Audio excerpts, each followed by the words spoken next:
Starting soon. Hello, hello. It might be a bit glitchy. Can you see it? Oh, I can see it. Yeah. It- Although your the playback is a bit like a few seconds behind. yeah, I know it does that sometimes. It normally fixes itself when I click from that, maybe to that again, Okay, low play from that. latency, Yeah. menu player, video stats, ad stats. Hello. Hello. Yeah, you're still like lagging behind. I think it's fine though. It does work. It starts like catching up after a while. I don't know why. I think it's just like when it processes it towards Twitch. Yeah, it should be mostly fine because like in the end, like the point is like at least in my case, the point is more to talk about and less to see what's happening. Yes, Although it's always nice to see things. it's what we're saying. Yeah, but do I sound alright? Do you sound alright back in the actual stream? Oh, I'm not listening to myself. Hold on. Have a little listen just to see if Oh, like. I'm not listening to myself. Hold on. Have a little listen. Just. Oh well, I hate my voice. It's alright. Don't remember it. Oh, I hate my voice. Right, don't remember it. Yeah. I sound alright. Cool. Well, I guess it's time to start this, I guess. Hello. Yeah. Wait, I'm doing my intro. Quiet down there, boy. Okay. Okay. Good. Hello. This is Captain Zmeg-Marr, and welcome to the first episode, maybe, of the Captain's Album Club. That's what I'm calling it, by the way. Vladdy, I don't know if you knew about that. I know now. Yeah, you know now. And we're going to be talking about The College Dropout by Kanye West. Because it's kind of a special album for you and me, so I feel like we'll have a lot to talk about. Yeah, definitely. Yeah, so what does this album mean to you then? Well, at least to me, it means really, really humble beginnings because it's it's a mix between both mainstream hip hop of that period of time and also more underground slash backpack hip hop. Yeah. Like it's a nice way to bridge the gap between both of these because during that period of time, most hip hop was about yeah, I would say it back then. Bling hip hop was the thing, especially with artists like 50 Cent and Mm. Little Wayne. Little Wayne. I like how you Oh, pronounced it. But yeah. You're saying it as like it presented a good crossover appeal for the mainstream audience. That's what you're pretty much yeah, saying. like it's a product of its time, and although I can see always like that it's a really good album, I feel like if it was made nowadays, it wouldn't be as appreciated as back then. I 100% agree. Because yeah, it did offer like an alternative like perspective. I say because like before then, like hip hop was mainly gangster focused, wasn't it? It Yeah. was very it came a bit cartoonish like before this album came along. But yeah, this album, apart from talk about drugs, violence, and gangs and stuff like that, it talked a lot more about higher education, self consciousness, and just trying to succeed in life. Yeah, exactly. Yeah, and we'll get more into that once we get into the songs that talk about this. But yeah, for me, this is the album that I remember when it came out. It got me into rap. Yeah, because before then I wasn't really that sucked into the whole like gangster side of hip hop. Because like 2004, I was only like 9, I think it was, Yeah. and it seemed a bit edgy for me. But I remember the first song I heard from Kanye West was "All Falls Down," and it is quite a pop friendly tune, I admit. No, Yeah, but being pop friendly doesn't make it bad no, specifically. I'm not saying it is bad. I'm just saying like it was a good distinction from I'd say someone like 50 Cent. That was a bit. I guess he was a bit pop friendly as well, but at that time it was like Yeah. the music genre that all the like kids who thought they were harder than the others would have listened to. Yeah. I kind of got into Kanye West a little bit late compared to you because back then I didn't really like obviously I was 4 years old, Yeah. so obviously I wouldn't have been listening to music uh like that. I got into Kanye West around the time like the period between the life of Jesus and the life of Pablo. Oh, I was a bit late then. Yeah, I mean like Oh. so I was like 14, 15 maybe. Mm. Yeah, somewhere like that. Well, it's mad because like for me that was when I was having my first stint in university when that period, which is kind of Oh funny. damn. Yeah, God, I'm old now. But yeah, yeah, we'll start going into this then, shall we? Talking about it. Yeah. Um, So Maybe before we go into the track, we'll do a bit of actual background on the album itself. So, is there anything you wanna, if you know about this album before it was released, like Kanye's background when he was trying to produce it and release it? well, like most of the background stuff is kind of related to the last track. Yeah. So So you wanna keep it uh, till then? yeah, Okay. I'm gonna keep those stuff until then. But what I can say is that uh, before the album itself, there were multiple mixtapes that were Yeah. opened, like released to the public, with some songs which feature in the album itself. Exactly, bro. And I just Yeah, want to say that, yeah, before this album was released, Kanye was mainly just a producer for. Was it Rockefeller his main output, or was he like doing it like just in general for wait, rappers? I think it was the same company as No ID. Yeah, because like obviously before this album came out, he was. It's well documented that kind of like companies looked down upon him as an actual rapper and just wanted him for his production skills. Yeah. Because there was a stigma at the time where like a lot of producers of hip hop wanted to get into rapping, but their rap skills were not as good as their production, to put it mildly. So Kanye was Yeah. thought to be in the same sort of line of thought as that, but obviously he proved differently when this album came out. I was actually watching this interview of Kanye West talking exactly about this stigma, and he was talking about how like well not producers but people at record labels would tell him that his shit is whack, and Mm. like he would say, yeah, my shit is whack, exactly.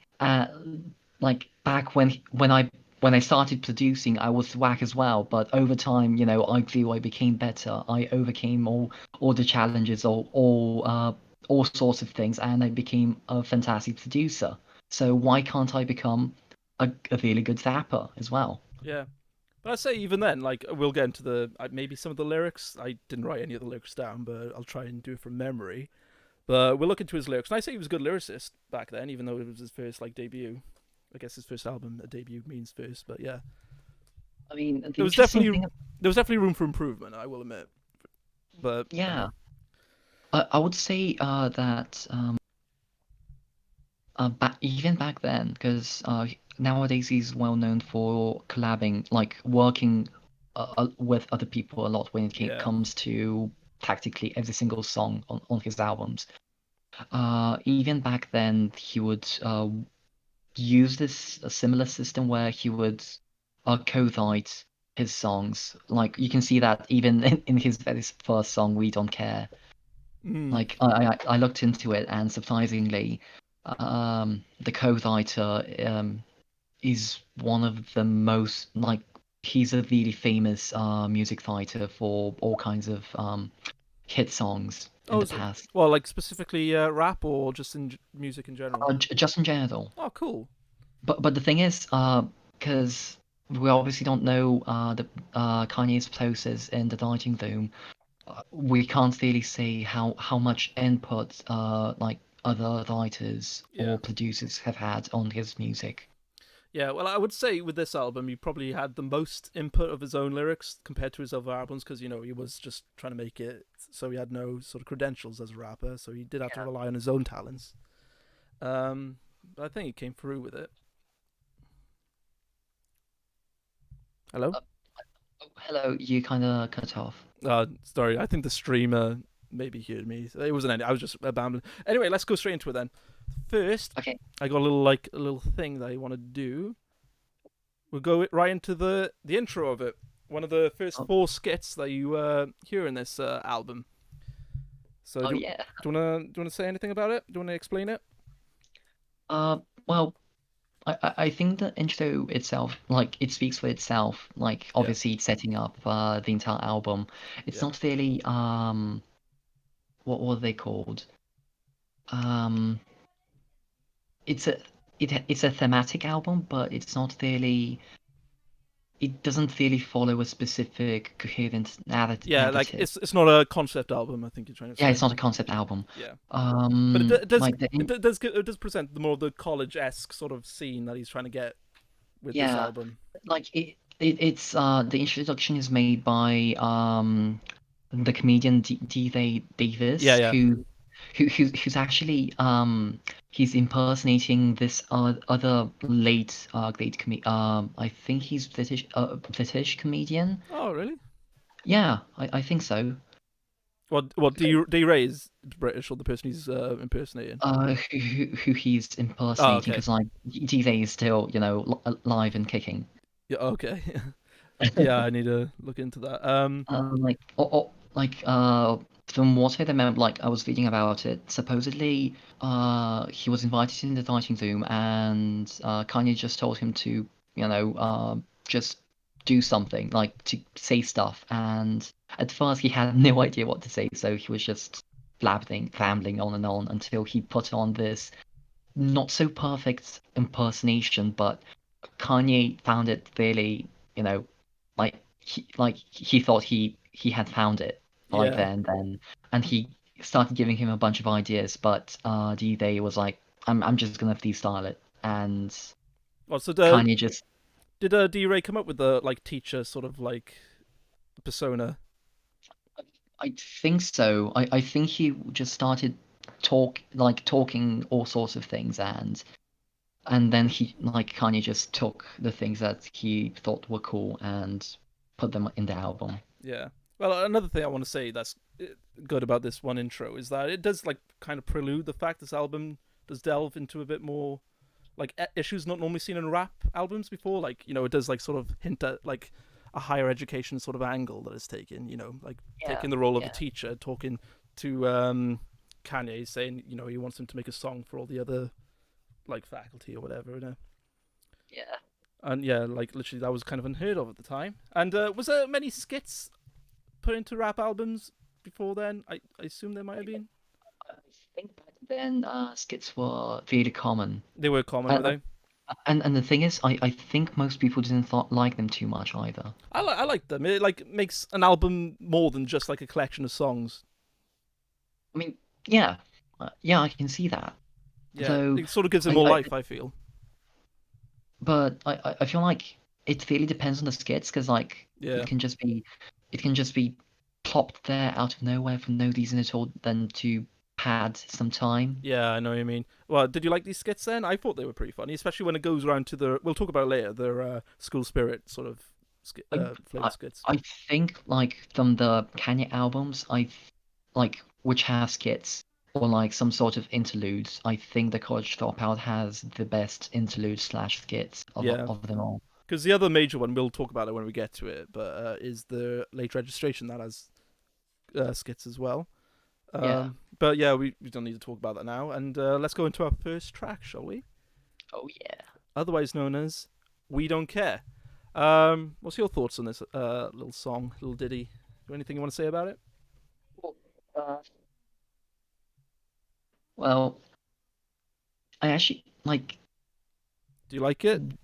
I do like it quite a lot, but like like the very beginning is my biggest problem with the song itself. And what's that? What's that? Do you mean? Um, well, Kanye can't sing Oh and yeah. he can't raise his voice to like he can't tune his voice. So Mm, like when he starts the choir, the chorus in the beginning, it sounds really flat to me. yeah, yeah. I know what you mean. I think he's got better over time. Like Ghost Town, he does Yeah, do a good Ghost job on that. Town, Goddess, and I think that those are the two top examples of him singing. Mm. Okay, I'll Um, say some of my thoughts about it. Well, with this song, I need to be honest. I didn't like it when I first listened to the album. It took me a while. I probably got into it a bit later down the line. I'd say like when we got to the graduation sort of era. That's when I looked back at this album and was like, oh, it's actually an alright song.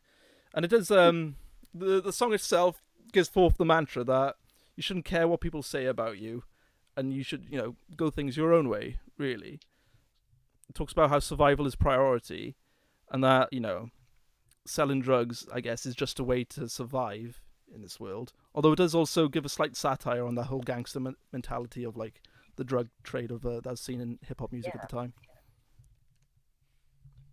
Although I feel like a lot of the like because the the message of the song is exactly about drug dealing Yeah, and me like trying to find the best way to make do in your life. But I think it's really tongue in cheek. yeah, I, Like I think it's you, you- highly satirical about it. you shouldn't take this as granted and be like, yeah, exactly, I should live my life like this. Mm. But I, yeah, This is not, yeah. yeah, you finish off with your thinking. Like this is not the way to live your life. This is just something you have to do because you're forced to do it. Yeah, And it's not and something you because you're should forced to aspire do to it, do. yeah, you shouldn't aspire to do that. Yeah, which a lot of I'd say hip hop artists were sort of kind of promoting before now. They were sort of glamorizing it, this sort of life of drug dealing. Yeah, What do you say? and I think in the second verse, like, hold on, let me just find it. Always finding it. He's finding Um, it, lads. Buckle down. uh, so since he couldn't get work, he figured he'd take work. The drug game bulimic. It's hard to get weight. Um, so some things, money's homo. It's hard to get state. I like that Like, one. well, it's like I kind of have to censor myself, Yeah. because we're on Twitch. Mm. Because he mentions the funny word. Yeah. I know what you're on about there, Vlad.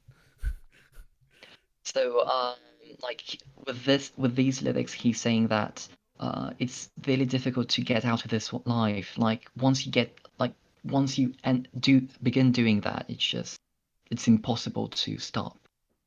Yeah, literally, it sort of it's like something that consumes you that's born out of necessity. Yeah, a vicious cycle of Yeah, but not only that, I feel like this album does like fully show Kanye's more humorous side as well. yeah, Some of the definitely. lyrics, like they're trying to, what was the lyric again? Going to the back of the bus, or something like that.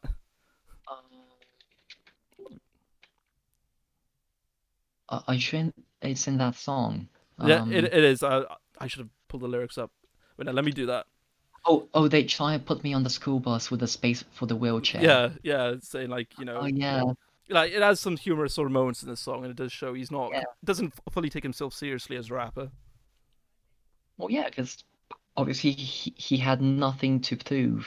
Yeah, Well, he did. he had everything to He wa- prove. he wanted to prove himself as somebody who is multi-talented. He's not just a producer. He's a Yeah, rapper. He's a stylish person. He is all sorts of things. yeah. Like, have you seen that yearbook thing that Kanye did? He voted most stylish and least likely to succeed. Oh yeah, I've seen that. That was funny. I like that. I Like, know look, that's not real, but mm, I mean, honestly, I would believe it, yeah, I would as well. To be fair. but obviously we don't really have much proof.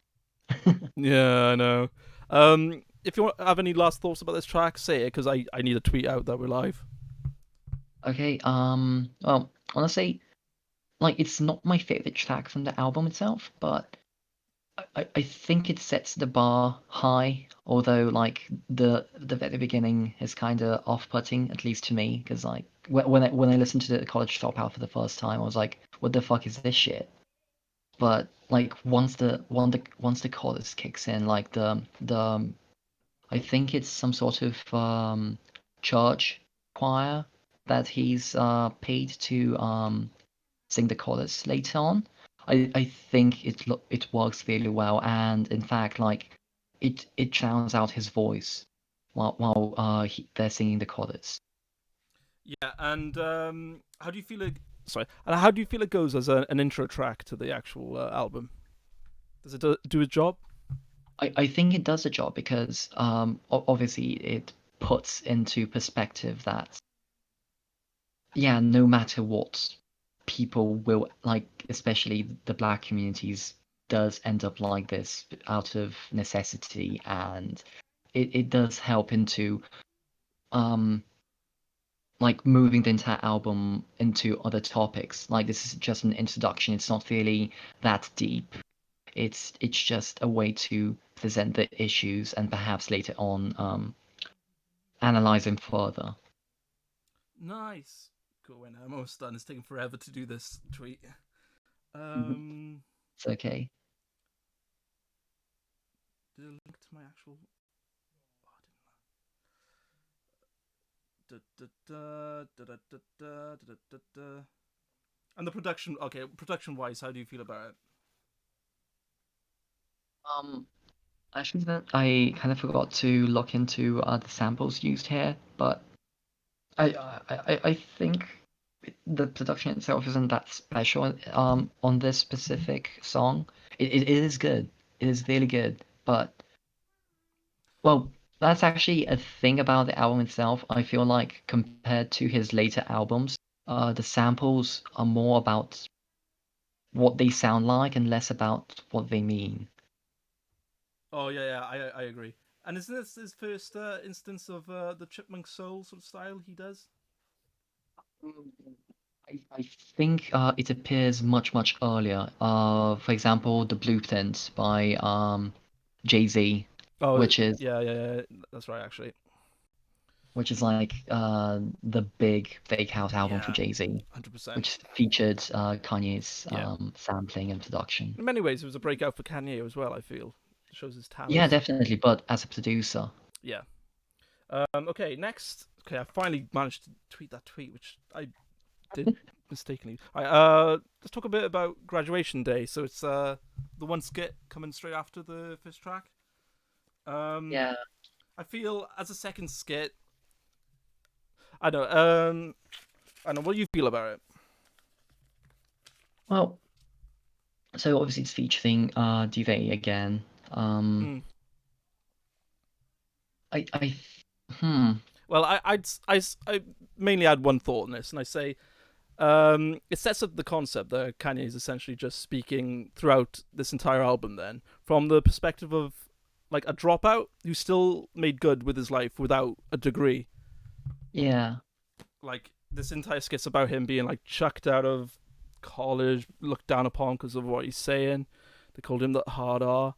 But yeah, as we find out later, he has some criticisms of the schooling system. Not just that, but doesn't need it. He can make good by himself. Yeah. Although I think the skit things into like interview like it's not really conflict, but his relationship with him and his mother. Mm, Like after the skit part of the track, John Legend like begins singing this yes. chorus like thing because back then obviously Donda West like she was supportive of Kanye doing his ho shtick, but she Yeah. did not believe that he would become this successful. Like I think she wrote about this in her book about like dating Kanye and stuff. Yeah. And he does mention it a way later in the album about, I'd say, family business when he said, I promise you I'm going back to school. Oh, no, Yeah, no, no, no. That's Hey Mama, actually, in the next album. It's him, like, promises his mum, if he doesn't make big on this, her opinion of him is really, like, a major aspect of his life. yeah.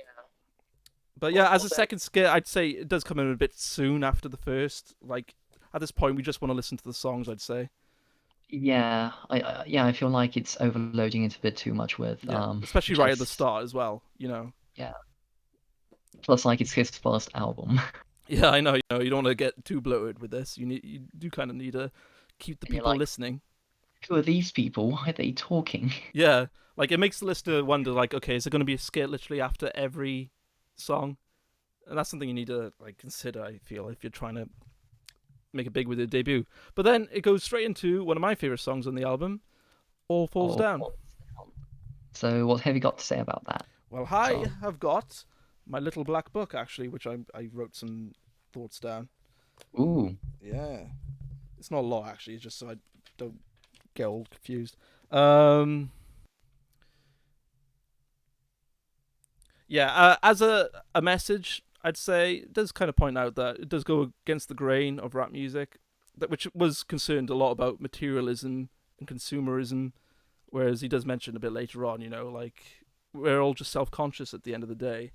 Yeah. Oh, it's also important to speak out. The sample is not by Lauryn Hill. It's about Selena Johnson, isn't it? I think so, yeah. Yeah, Like because he couldn't. there was Did he like not? He wasn't able to get the rights to the Lauryn Hill sample itself, was he? most likely because there were a lot of issues like with the sampling bits on this album, from Yeah, what I remember. which is mad to think about because sampling, I feel like, is a good art form. Yeah. It's like transformative, so I don't see what the problem is with it really. At the end of the Yeah, day, but yeah, but it's great use of the actual quote unquote sample. I feel it does fit in with the song itself. yeah, like I honestly feel like way too many people look down on sampling and think it's not really an like a proper way to create music, which seems a bit like it seems a bit ignorant because Yeah, it shows that the person doesn't really understand that sampling isn't just part of hip hop, or at least it isn't anymore, and it's incredibly useful and in fact uh, amazing yeah, to actually create new sounds, to create new understanding. 100%. And also, yeah, it's just fun to hear something you're familiar with and in a new sort of way as well. Like, oh, I recognize that's a sample from The Doors, but it's cool being used in this sort of manner. Excuse me? What? What did I say? Oh no, I just opened the can. Open the can. Uh, Hello? yeah, hello. What happened then? Oh no, I just opened a can of beer. Oh, okay. But yeah, yeah, I like sampling. I think it's cool that you can change one product and completely transform it into another in an artful way. Yeah, and especially with Kanye, if you sit down and listen to his production and then go back to listen to the separate samples, you can see the amount of effort put in by Kanye to make not only make it distinct but make it sound good. Yeah, and I think it's cool as well because they're like it can introduce people to new like music that they wouldn't really hear otherwise, isn't it? Yeah, like well, actually, obviously, that's gonna become a topic later on because like Yeah, he does a sample in a later album, but yeah, but yeah, but um, what do you think about the song itself? um, I I think no, the second verse was on Fest. Oh, was it? Yeah, because like I think in 2003 he showed up and he gave a spoken word version of the verse, Okay. which was honestly really interesting to see because like later on, in 2005 and 2006, he would do the same thing for a song in late legislation and for graduation. Yeah, Uh, it's anyway, I feel like because I was looking at the Genius like analysis on All Falls Down, and I feel nice. like it's a bit silly in a way because Well, the I don't analysis.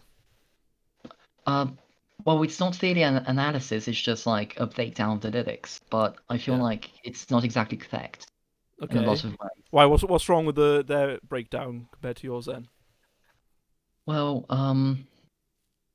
it because like the contributors for this specific song are basically saying that Kanye himself is has a personal battle with consumerism and is trying to speak out against it when I don't think that's exactly the topic for this specific song. It's much more about people wanting some sort of security, some sort of thing to fall back on Yeah. when they could, in fact, look like try to reach for the sky, which is a theme in a similar song on the second album, like Touch the Sky. Yeah, touch the sky. That's what I was thinking as well. Yeah, it's like the first verse is about either well not really fictional because well, we haven't definitely heard of a person like this, but we can definitely imagine a person like this existing. Like basically someone just going to university, not because they want to study that or because they want to further themselves as human beings, but because they expect that Yeah, by going. and yeah, and it does touch upon the topic and theme that like of just doing things because of people expect you to do them. Like that girl at the start in the first verse, just going to university just because her parents expect it, and she's Yeah, in a course she doesn't like, but she's like in debt. She's like forced into it now because she's already in it. And then Kanye in the second verse, he's wearing watches just because like he feels he needs to wear that sort of thing. He can barely pronounce the name of them. yeah, because like obviously with the Blink ad of that, a Yeah, lot of well rappers wanted to flex on others by showing them. Well, again, that's like a topic in another song in another album, yeah. but God damn it. It's kind of difficult to talk like to make references to other songs Yeah, I know because what you mean. But like relate. when we get to those albums, we can like reference back and then use that. But yeah, we Yeah, shouldn't speak too much about future albums. yeah, Too but much. basically, there's this culture among like the black community where, at least from what I understand, where they are like crabs in a bucket.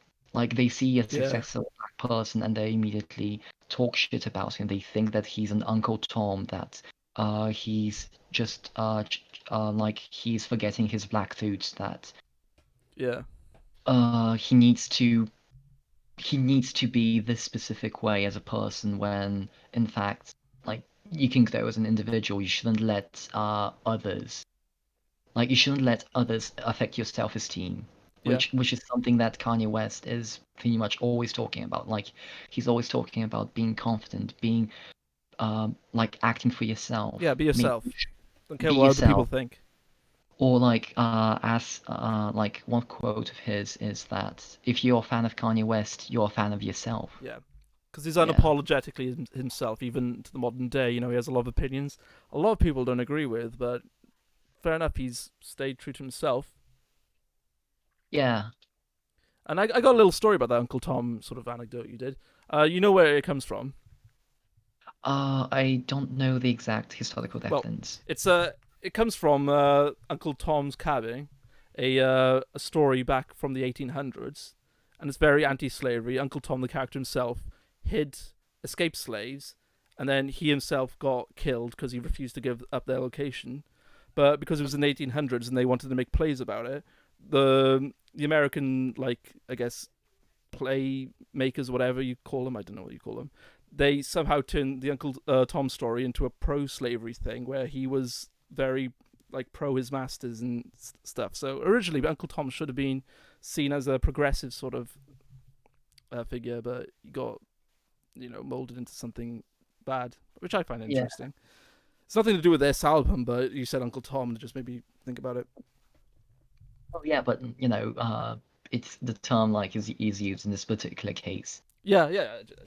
I was wondering if you knew that at all. That's all I I was didn't. wondering. I didn't. I apologize. Yeah, that's all I have to say about it. It's definitely one of his more radio friendly songs in this album. Yeah. I think we didn't talk about the third verse, which deals with police Oh brutality. yeah, yeah, yeah. Yeah. Which Um, is a big topic. it's the big In topic nowadays. Yeah, and it's a big topic back then. Even it shows you how much things haven't changed. I mean, the LA riots were like a decade ago back then, Mm, which practically had the same reason for happening as these riots right now. yeah. Well, Rodney King didn't even die, and that's how angry they were. So you can see how why they're so angry now. Well, yeah, but obviously let's not talk about the protests right now because we're talking about the album. Yeah, yeah. If you don't want to. Okay. Next track. Well, if you can call it a track, "I'll Fly Away" by the one and only John Legend. Oh yeah. He was pretty much unknown at this time, wasn't he? When this album came out. I'm not entirely sure. I think I he was still a big a big artist back then. Really, I didn't think many people knew about him. It's like the first Maybe he was song. big in the his sort of like scene, but I think in the, like the wider sense of music, I don't think many people would have been familiar with his work. Although like the first song I've listened to from him like properly is All of Me. Yeah, that was way later though. Yeah, yeah, So that yeah, I think Kanye pretty much made his career. I feel to the extent that it is now. "I Fly Away" is pretty much a rendition of a gospel hymn by Albert A. Was it Brumsby? Brumby? Albert Brumley. Brumley. Okay, I spelled it really weirdly in my note.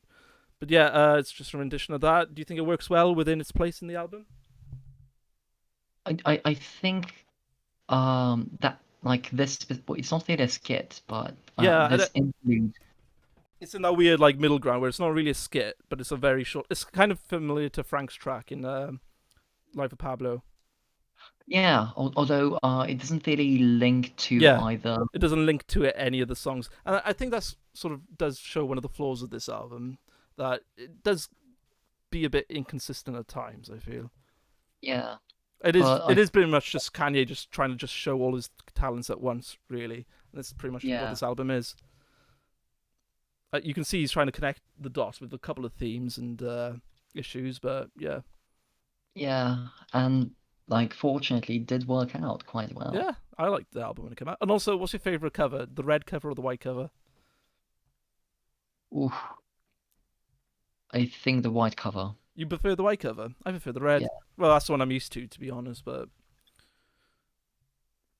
why did they change the color? Hmm. I honestly don't know. No, I'm just not normally a fan of white covers on albums. I feel like it's just a bit boring, you know. Like I feel like it's too light for the eyes, but in this specific, actually no. Hold on. No, never mind. I prefer the reddish brown Yeah, cover. it's a lot warmer. It's more warmer and it does remind me a lot of, well, it can't really remind me of college, but you know, You're in it college kind now, bro. it kind of oozes the idea of college. Yeah, that's what I mean. I don't know why they changed the color. I think it was for like a remaster version or something. For some reason, they felt like they needed to change the color. A lot of albums that in the early 2000s had like white, boring backgrounds. I feel I remember it anyway. Maybe it was for the Japanese release, because Maybe. like because they have this weird thing where they change some things for Japanese releases, but mostly because they don't want to get taxed. Oh, okay. I didn't know that. Yeah, so like that's why usually Japanese albums like which are released in the West have bonus tracks and all that. Oh, I didn't know that. Why Japan specifically? Um, I I honestly don't know. I think it's mostly because it's it's really strongly connected with the United States, but at the same time they have this weird uh way that they deal with outside entertainment. Oh, okay. By the way, do I look clear on my film? It's not too Mm, dark or too bright or anything like that, is it? yeah, I think it's good. Okay, because sometimes it looks way darker on the actual stream, I've noticed, than what it does in my OBS. I think it's actually really good. Yeah. Cool. Anyway, we're going straight in from "I Fly Away" into. I guess it does kind of link to the next song, "Spaceship." Spaceships normally fly away, so you know. Yeah. Oh, spaceship. Yeah. What do you think about it? Um, I think it's actually my top five from the album, Spaceship. Really, I don't actually like this song that much. What? I know. I just never like struck a chord with me. I normally just skip it whenever I get to this bit. I think it like I can't really relate to it, but I kind of do, because I've had to deal with a really shitty low end job. Yeah. Oh yeah. So let's go into the actual meaning of the song then. So it pretty much details him needing day jobs to finance his actual dreams. Yeah. Let him fly away is the actual metaphor of this spaceship. And yeah, got any more like symbolism or any themes that you've picked out from this actual? Because you said you connected with this song. I mean, like I don't like again because like this is old Kanye. Although like a lot of people are like old Kanye is better than new Kanye. I think old Kanye didn't really have the same symbolism as new Kanye. So No, usually what is presented is what it is. exactly. He's definitely a lot more of an like artist now. I'd say, especially back like when the College Dropout came out, he was more of a straight up rapper. I think he's definitely become more Yeah. of an auteur now. But yeah, it talks about just wanting more. It also uses a Marvin Gaye sample from "Distant Lover." I think it was from. Mm, And to be honest, at the time, I thought it was a woman, hmm. which Yeah, yeah, yeah. shows I his thought. chipmunk soul sort of sampling techniques, which he didn't really use really after this album, did he? As much. Yeah, I don't think so. Although, on this song, you can hear Kanye's cousin singing. Oh, really? Yeah. Do you know the world famous Tony Williams? Oh, I didn't know He's that was his he's a cousin. cousin of Kanye, or so I understand. The more you know. So this is where would you say it'd be ranking in your top five of this album, man? I think it would be exactly top five, Well, just right in, so number five. like exactly number five, because uh, I think it's really well written. Like the wordplay, like it's really fun. It's like Yeah, I'm not sure how much Consequence played into yeah, writing a bit that's because like Consequence is on this track as well. yeah. Uh, That's the one problem with Kanye's work. I feel like he does use ghostwriters quite often, so it's always hard to. I think it's really ghostwriting if he like mentions that they have writing credits. We'll see. I guess, but that's all I really have to say about Spaceship because it's not really one of my standouts. But as one of your standouts, anything more you want to add about it? Um, Musically, how do you think he does with the production side of it? I think the production side of it is obviously it's not really spacey. It's much more down to earth, Ah, surprisingly, for a song named Spaceship. yeah, but maybe that means like he's that's like fully like I guess sort of what's the word?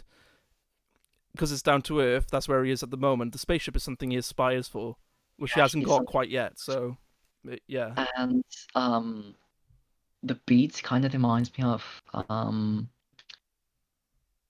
like well actually no, those cartoons don't exist, but like like Cartoons that when you invented. yeah, something I've invented in my mind basically. The beat itself, the weight of successes, it reminds me a lot of like just people chugging along like at the workplace, Yeah. trudging by, like if they're working at a mine, like they're just walking into the mine, pickaxe, they pick something up, they walk out, and Very like monotonous imagery. It conjures up. yeah, it's really monotonous, something that obviously Kanye wouldn't really like because he's all about like self-improvement. Yeah, yeah. Movie. I need to go to the toilet a minute, I'm afraid. So, do you think you could entertain whoever's here? There might be nobody here. Do you want to go to the Um, toilet and maybe I'll just have a little break? yeah, that's a good. Okay, we'll be back then in like I don't know whatever long it takes for us to be here. All right. Like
Whoa. Hello, Hey, hey, we're hey, hey, back. hey. My window is We're closed. You can back. see in the background. Ooh, Look at that. change of scenery. Yeah, it's getting darker now, so hopefully the light will be better as well. Um, It was good anyway, so. anyway, we got our next track anyway, and this is a good one which we're getting into. Oh, yeah. We're getting into the one and only the Jesus Walks. Oh, yeah. Nice, brother. So this is one of his main songs from the album. I think it was the biggest song out of the album. Yeah. Actually, no, no, no. Falls Down was definitely much more popular. Oh, do you think so? I think so. It's like All Falls Down is much more poppy compared Yeah, to it's G. it's more popular. I'd say this one's a bit more of a like a standout though. Like from the like I could get critic point of view. Yeah, yeah. So yeah, yeah. Any first thoughts about this song? Well, I was thinking about this specific song, and I found like that originally, Consequence was supposed to be on it. Yeah, I heard about that as well. Time Fest. Oh, yeah, I heard somebody else was meant to be on it, so I don't know who, but I just Like, agreed blindly. Time Fest was supposed to be on it, and he in fact like wrote one of the verses mm, originally, but later on, like Kanye changed a bunch of stuff to make it more Kanye, so to speak. yeah, yeah. If you want to put it that So way. I think it's one of the first cases where Kanye is accused of plagiarism, even though it's not really the case. And in fact, if you go and look at the Time Fest version, because like he released in 2005, Mm, you see that Time Fest has no hard feelings and in fact is proud of Kanye.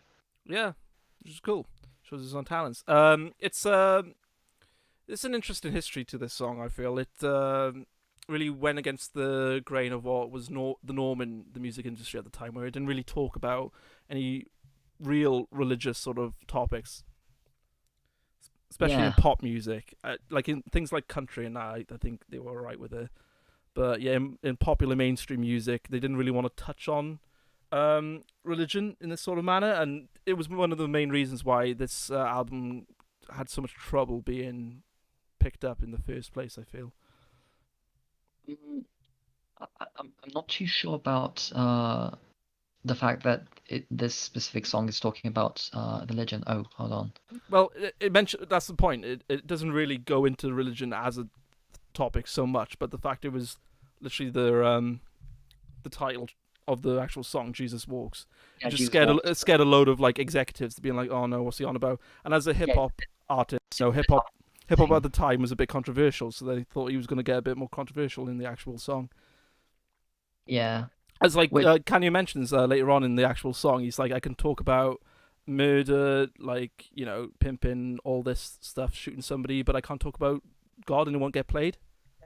but if I talk about God, my record won't get played. Yeah, Huh? talks about his frustrations in the sort of double standards within the music industry. Like even then, even though it mentions God and talks about Christianity and, showing like more Christian values in life, it's not a feature at all. And in fact, Kanye does mention the fact that, Yeah, he says, I don't want to convert atheists into believers, yeah, which he just, a lot yeah, of religious people though really misquote that line. They say we just want to convert atheists into believers. I myself wi- have saw people on YouTube like saying that, and they're like, "Oh yeah, he's trying to like have a religious, sort of output with this." And I'm like, you need to look at the lyrics again. He's not.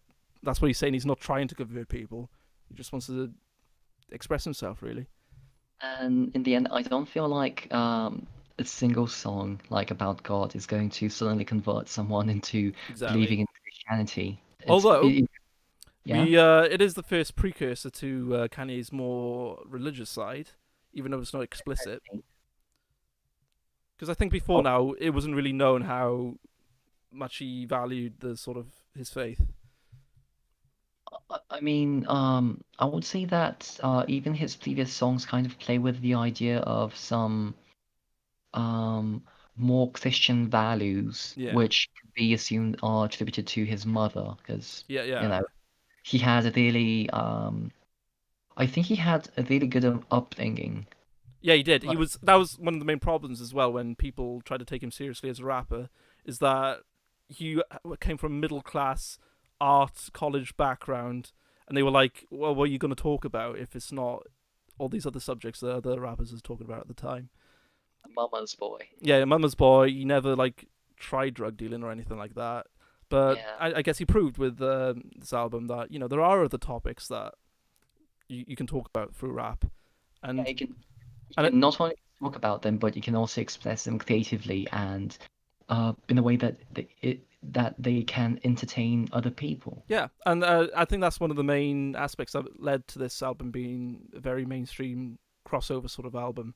That the people who were turned off by the sort of samey sort of topics rappers before this were on about, it gave them something else to relate to. So they're like, oh, okay, Yeah.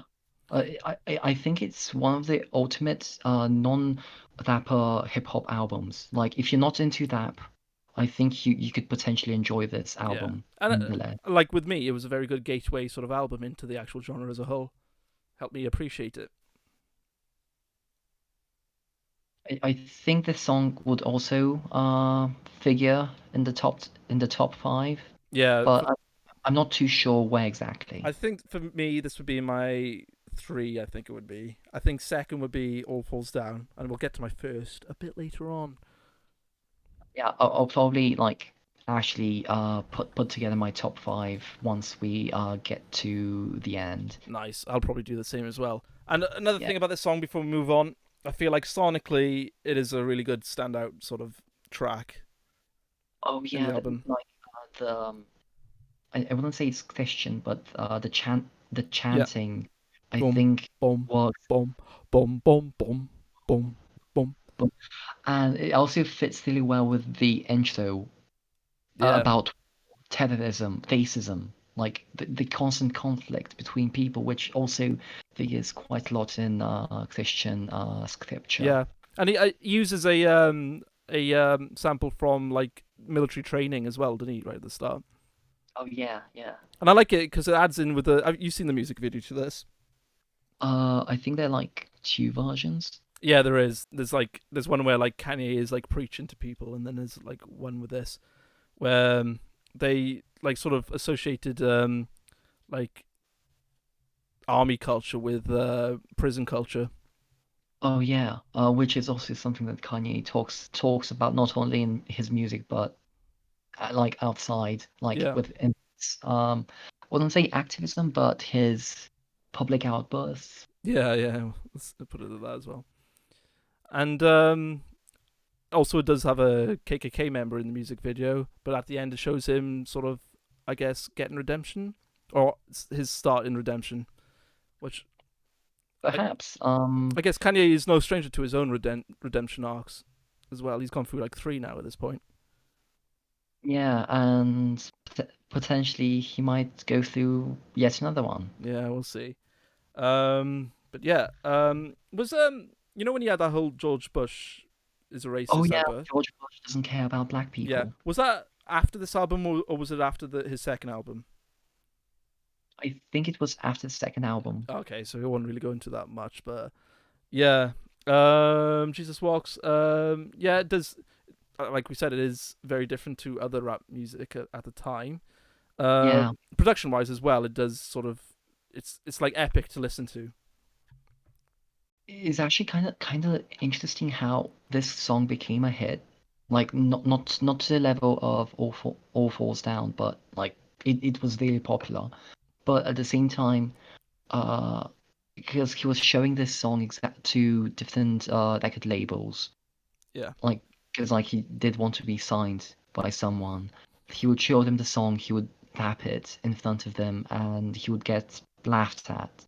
yeah, Like that he's whack, that he doesn't know shit, that he won't ever make it, that he'll stay a producer until the end of time, basically. yeah. And you've heard about like how he actually ended up being like they agreed to help him make this album and release it, didn't you?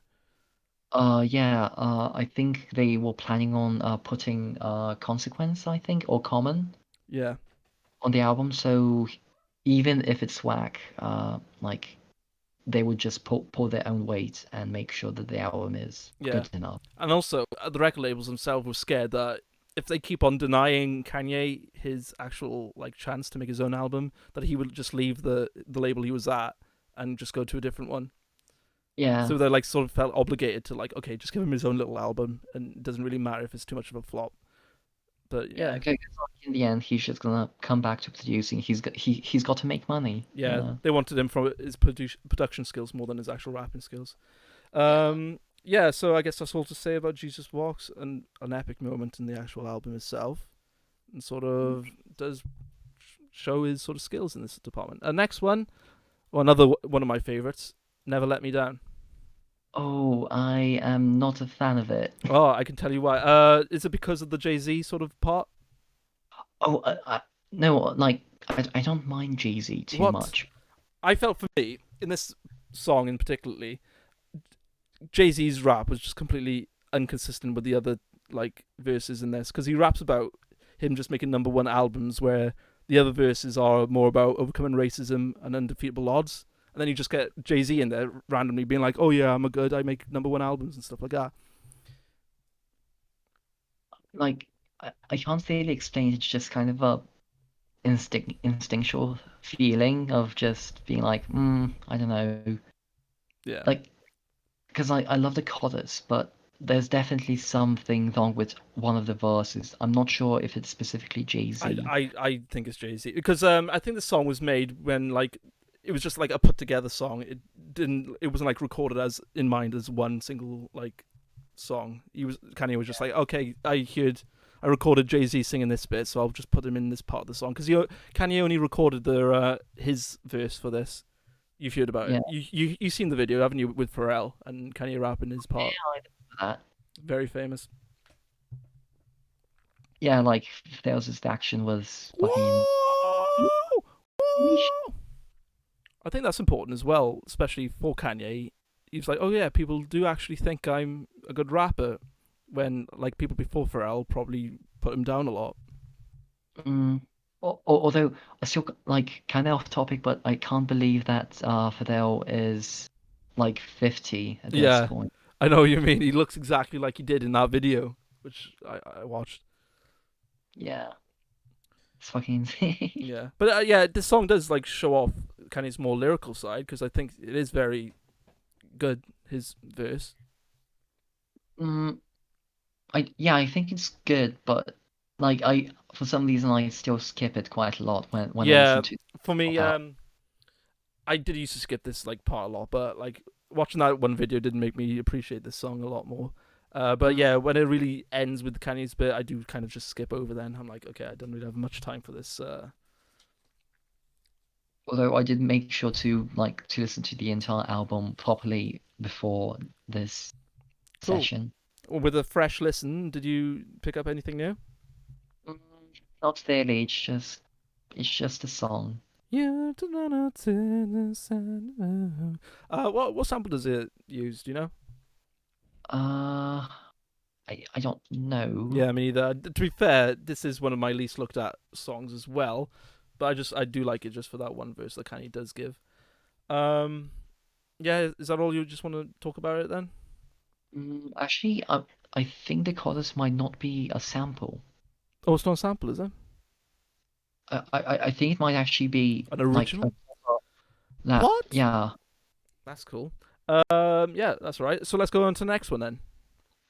Get 'em high. get him high. Do you like this one? Oh, what? Do you like it?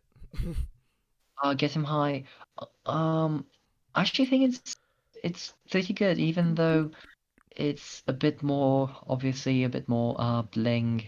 Yeah, Uh, like its lyrical content just talks about getting using the internet to get girls, and just although I think it's really tongue in cheek about that. yeah, I think so. Um, but yeah, it Um, is definitely more of a product of its time sort of track compared to the others. yeah. It's not Although it's not really yeah, a standout track for me. This one. because like later, like I think he keeps on trying to make a song like Get Him High in the other that like university themed albums. Well, which one do you mean? Like so Get Him High, Drunk and Hot Girls in Graduation, I hate and Drunken Hot Girl so much. I like it. I I kind don't. of like it. I really don't like It's it. cute. Really? Yeah. All right. What's the other one you think is similar to?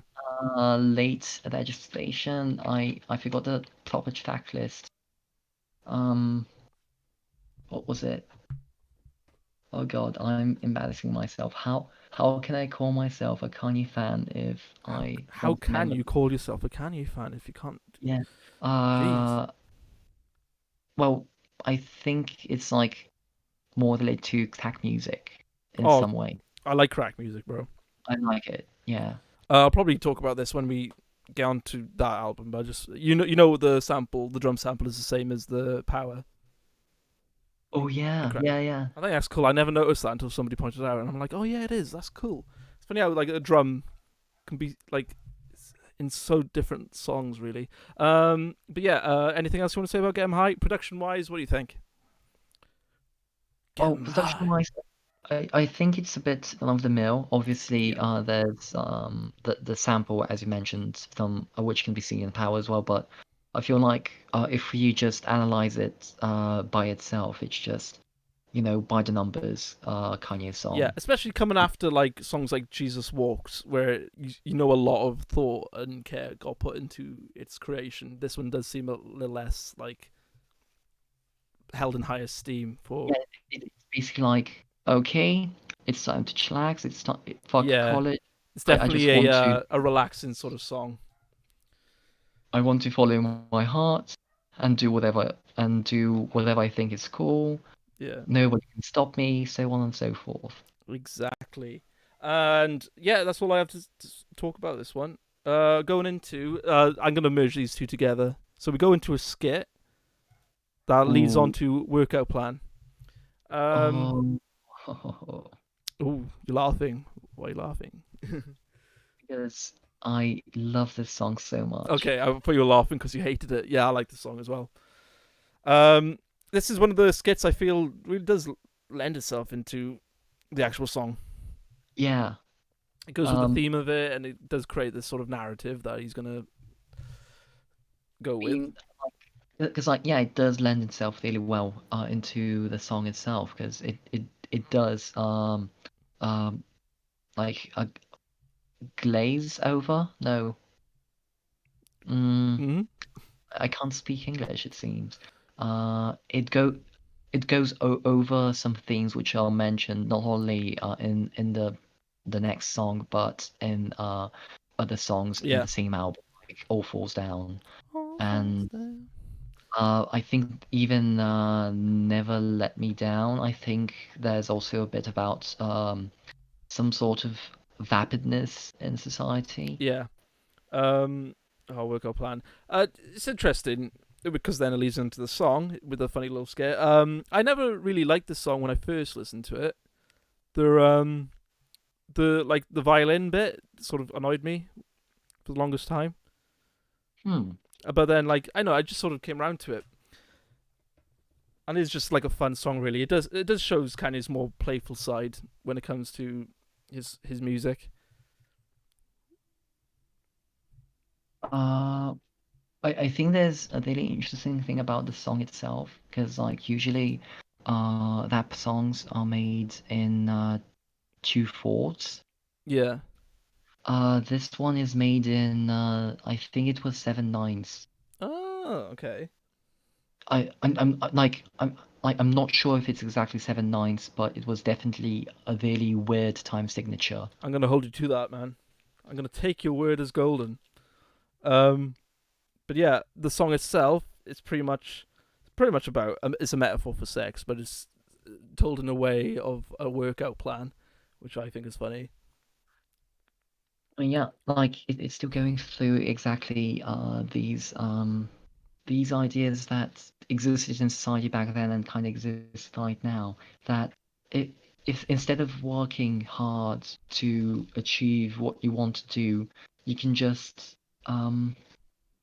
cheat your way through it. Yeah, Like just like how in the beginning he is glorifying drug dealers and their job, which I think he's kind of like connecting with like black men more than black women, although like obviously drug dealers can be all sorts of yeah. people. I think this is the counterpart to We Don't Care. Mm, Like, if you can't find a way to live in society normally, why can't you just, become a gold digger or sell drugs or yeah, that's true as well. Like with that little like interlude in the middle when you have like the interviews with the women, yeah, and like a can like date outside the family. That made me laugh. And like obviously, yeah. who was the woman that they had in the music video? Uh, ooh, Anna Nicole Smith. That's her name. Anna Nicole Smith, yeah. Yeah, she's dead now. Did you know? Ooh, It's kind of sad. yeah. But yeah, it's definitely a more fun song as well. It's a really fun song, And and yeah. does it feel a bit Eminem inspired when to you at all? Where's Well, maybe the not the music side, but the music video side. I did get some Eminem sort of vibes because Eminem was known for having fun music videos as well. Oh yeah, I remember them from back then. Although I wasn't a big Eminem fan, and I still am not. Yeah, same. Like But everyone was really into him. I was never that big of a fan, if I'm completely honest. I feel like although it's a really fun, upbeat, happy song, I still think it it has some sort of not symbolic, but it has meaning, it has Yeah. value, and Um. that's it's actually my top five. Oh, it is it? It is. Um. It might be for me as well. I'll have to double check the track listing, but yeah, I'll have a look. Um.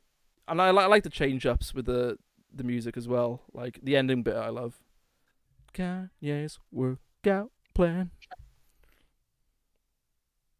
Have you listened to the version of the song with who was it? Actually, let me check my music B because it's got like the bonus tracks and stuff. Music B. This stream Yeah. is sponsored by Music B. Download Music B now. And have access to all of your media in a single app. Exactly. Exactly. The new workout plan featuring whoops, Farnsworth Bentley. Whoopsie. Oh, yeah, I think I heard that one. Yeah. That's the one in the music video as well, isn't it? Oh That yeah, version. yeah, I think so. Yeah, Yeah, I definitely heard that one. But yeah, I love the change ups in this song. yeah. I think they work really well, especially with this fun style. And I kind of wish Kanye would do more songs like this. Yeah, 100%. Because he has gone a bit more serious in his music, I'd say. Like not just serious, but kind of well, not formulaic because that's not really the case at all. But something a bit, yeah, something more fun, but Yes, also something that kind of just like lets him let loose, really, just to enjoy himself a bit more. yeah. Do you think this like Jesus is king thing is just a phase? You think he'll go back to make it more maybe not normal because he'll probably have a different style, but something else in his next album? Well, because like we're gonna potentially, from what we know, Jesus is King 2 is gonna come soon-ish. Ooh. With Dr. Dre, Oh, really? working with Dr. Dre's on it. yeah, like you can look it up right now. Wow, I didn't. Well, I could, but I don't want to. But I take your word for it. Um, like supposedly they're working on the album together, but yeah, I do feel like it might be more of a phase than anything. Hope So it is. Like it's alright for like one album or two, but I don't want it to be the rest of Kanye's sort of musical direction. it's like it feels like some people like in the Facebook Kanye group and like on Mew like on 4chan and on Reddit as well they were discussing how potentially Kanye is doing this for the purpose of creating a religious organization and therefore be tax exempt, Oh, okay. which is a really weird but kind of sensible angle to look at this. Although there haven't been any news about like him creating like his own religious I organization know it, beyond. it just feels like a bit of conjecture, if you ask me. Yeah, Um, but but I do feel like we're gonna see something new from Kanye I like hope in the so. near future, perhaps in the next 5 years. Yeah, because I remember when 808s came out, and so did Jesus. Everyone was scared that that was going to be his sound then from then on. But obviously, it wasn't. Kanye is known Yeah. for going in phases of a certain style, so I don't. I highly doubt he's going to be like this for long. Well, even if he is, I can respect it quite a lot. Uh, Like I limited like Jesus King, although on the X Fest thingy, I rated it like second to last. Ooh, boys. I do like it so much. I think I would put it a little bit higher now. Oh, okay, so it's grown on you a bit. Yeah. I still need to listen to that album more. I probably will when we get around to it. Am I? By the way, am I like glitching at all on stream? I'm waving to you a minute. Um, Let me just see. Like I'm actually not sure if. Oh, okay, you're waving, but oh, it's actually really laggy. Like it's lagging behind. So, oh, Okay, you wait. I'll just go to that and I'll go to that. Hopefully that'll make it better. I mean, it's fine because like in the end, it's like the people watching will hear the sound and Yeah, start it's plotting. definitely more of a podcasty sort of video than anything. I need to charge my laptop a minute, so I'll be there in a minute. Yeah, that's okay. Say something funny. Poopy pants. Poopy pants. Poop. I can't. Well, I can't hear you anymore. Scoop. No, nothing. Scoopy doo poop. Poopity poop. Scoopity poop.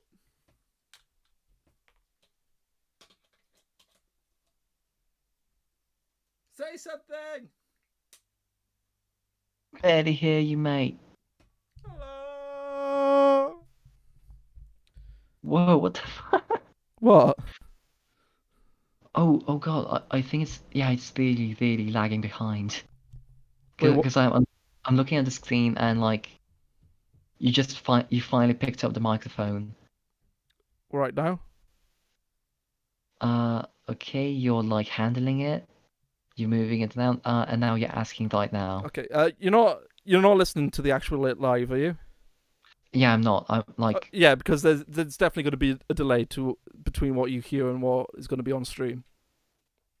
yeah, like I'm just using it to basically see what's going on, just to see. Yeah, you are in fact doing your thing. Okay, yeah, okay. For a minute, I thought the stream was lagging, but it's probably just because OBS is quicker than the Yeah. stream. Anyway, going from workout plan. If there's nothing more you want to say about it, Again, like it's a top five for me, cool. or maybe not. I'll have to think about it again because like Or my my you'll have, top five. yeah, you'll have to think about it before the end though, because that's when we're going to go through our top five. Next one, slow Slow. jams. Kanye's first number one. What do you think about it? Featuring Jamie Foxx. Ooh, I really like it. It's a simple song. Like it doesn't have. Well, actually, it does have really funny lyrics. Yeah, I got a friend that looks. I got a white friend that looks like Michael. I got a black friend that looks like Michael, or something like that. No, Yeah. that was the standout lyric for me and for most Even people. Jamie Foxx, like his intro is amazing. Yeah, was that when this was released? Didn't they consider this a Jamie Foxx song more than a Kanye song? Uh, Because Jamie Foxx was definitely more of a pull for the actual music label. I'm not entirely sure because like even if he was, I think it was more about like it was more Kanye's song than anything. Yeah, but I definitely remember it being like Jamie Foxx featuring Kanye or something before he was put on this album or something like that. I don't know, but Or maybe, yeah, wasn't this like I the first time Jamie Foxx was probably going into the music as well? honestly, I don't know too much about Jamie Foxx to comment on him, but Oh my like, god. oh, excuse me. Well, Jamie Foxx was one of the first celebrities, really, or big people that actually believed in Kanye. Uh, oh God, oh God, What do you mean, oh oh god? fuck, What's wrong? oh nothing, nothing. What? Oh, like as I said, nothing. I just kind of missed on that bit. Oh, um, yeah, Jamie Foxx was one of the first proper people to, I think, believed in Kanye at the time, like somebody with any true pulling power. Because have you heard that like little anecdote that Jamie Foxx has said a couple of times in talk shows? Uh, well, no, not at all. Well, Jamie Foxx, literally every time anyone asks him about Kanye, he goes into a little tirade about how Jamie Foxx went to this one rooftop party, and then Kanye was totally unknown at the time, and he did like a little rap. I don't even know if it was anything off this album, but Jamie Foxx saw him and be like, "Oh, that's really cool. Are you a big rapper, up and comer?" And then Kanye was like a bit shy, and he was like, "Oh no, I'm trying," and stuff like that. And that's when Kanye got Jamie Foxx's number and asked him to appear on this track in the end. I mean, I guess that kind of makes sense because, like, honestly, I think Kanye has the charisma to, like, to get other people who might be better or more famous than him to work with him. Yes. Obviously, nowadays that's less of a problem because Yeah, he is the he is the star. famous one, isn't he? Yeah, he's the famous one. Yeah. But he does talk about Kanye's perfectionism as well, because when they were making the song, Jamie Foxx had his own sort of idea for like how he should sound. So he overdid it a bit with his voice. He was like and stuff like that. And you would say how Kanye would be like, "No, you sing it this way," and Jamie Foxx was like, "Who are you? Like you're just a kind of an unknown producer. Who are you to tell me how to sing?" And then this song ended up becoming number one. So I guess Kanye did know better in the end. I mean, perhaps, but obviously we can't be totally sure because actually, I think before the original release of the album, like in 2004, there was a leaked version, Mm. like uh in the big like by the end of 2003, which had a completely different track list. Oh, really? Yeah, and that kind of incentivized it made Kanye just go through everything he made until now, like relating to the album. Like he removed tracks, he added new ones. Yeah. Was have you heard My Way, that song? Oh my way, yeah. I love that. Wasn't that originally meant to be on this, and you removed it? I think so. I Heavy really hitters. I really like Oh. that song. Oh yeah, have it. Yeah.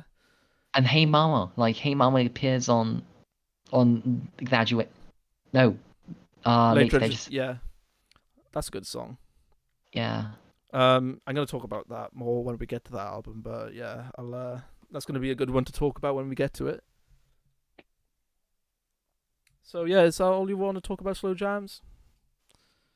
I mean, Is Slow this the Jams is like it's a good song, but I don't think there's a whole lot to say about it. no? It's just It's definitely the more soulful sort of songs he's got in this yeah, album.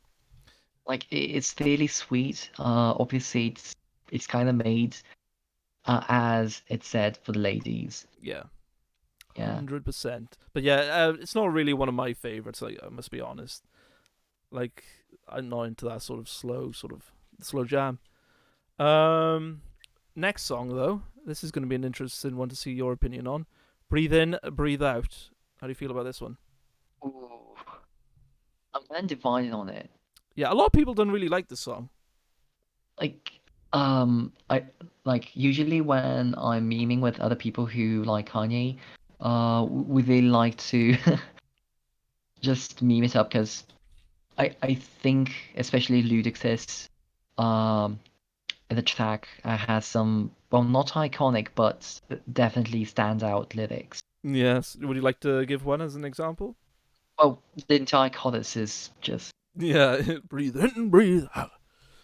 10 out of 10. Love it. Although I do actually quite like this song. I like its simplicity, Yeah, it's a really simple song, and and it's a good one to it's a good one to sing if you memorize the lyrics. It's definitely has a more simpler structure compared to others. yeah, and I think it's about like Kanye himself, about what he's dealing with. Yeah, it's Because it's not really deep as a song itself compared to the others, but yeah, it has its that place. it has its place in the tracklist of the album itself compared to um like the second skit, although I would still keep the more singy bit of it. Yeah, breathe Or in, breathe out.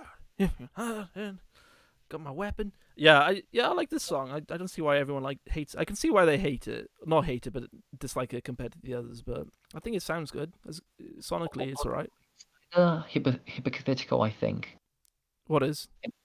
Because like obviously he's talking about himself, but if you look back on what he says in All Falls Down, Oh yeah, um, yeah, yeah, yeah, yeah. he's criticizing himself about being like being peer pressured into like he's forced to fall into a specific line, and he wants to get away from that. He doesn't want to live this specific lifestyle because it's expected of like especially black artists to start wearing bling, to get all kinds of cars, get all kinds of fake audio watches Yeah.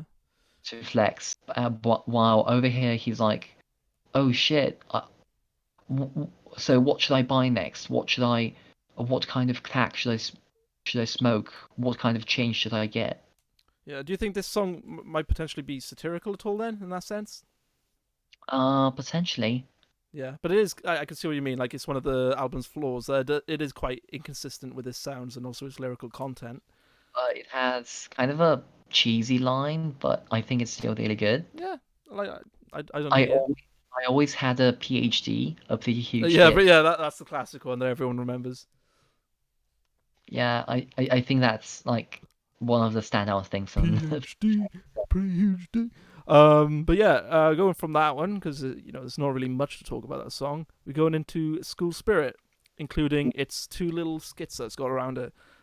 These skits I really quite like. I love the skits. Yeah, it's who does the skits? Today Davis. Yeah, that's it. Oh, he does that as well, does he?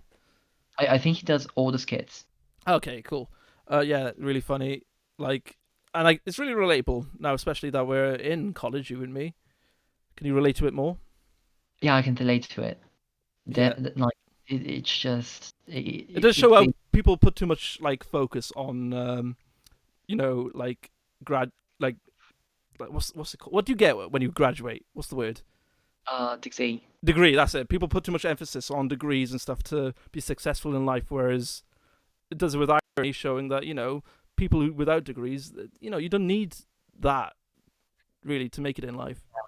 Obviously, it presents a really fictionalized version of a turbo nerd Yeah. who No, doesn't I've know never had sex. But do you know what?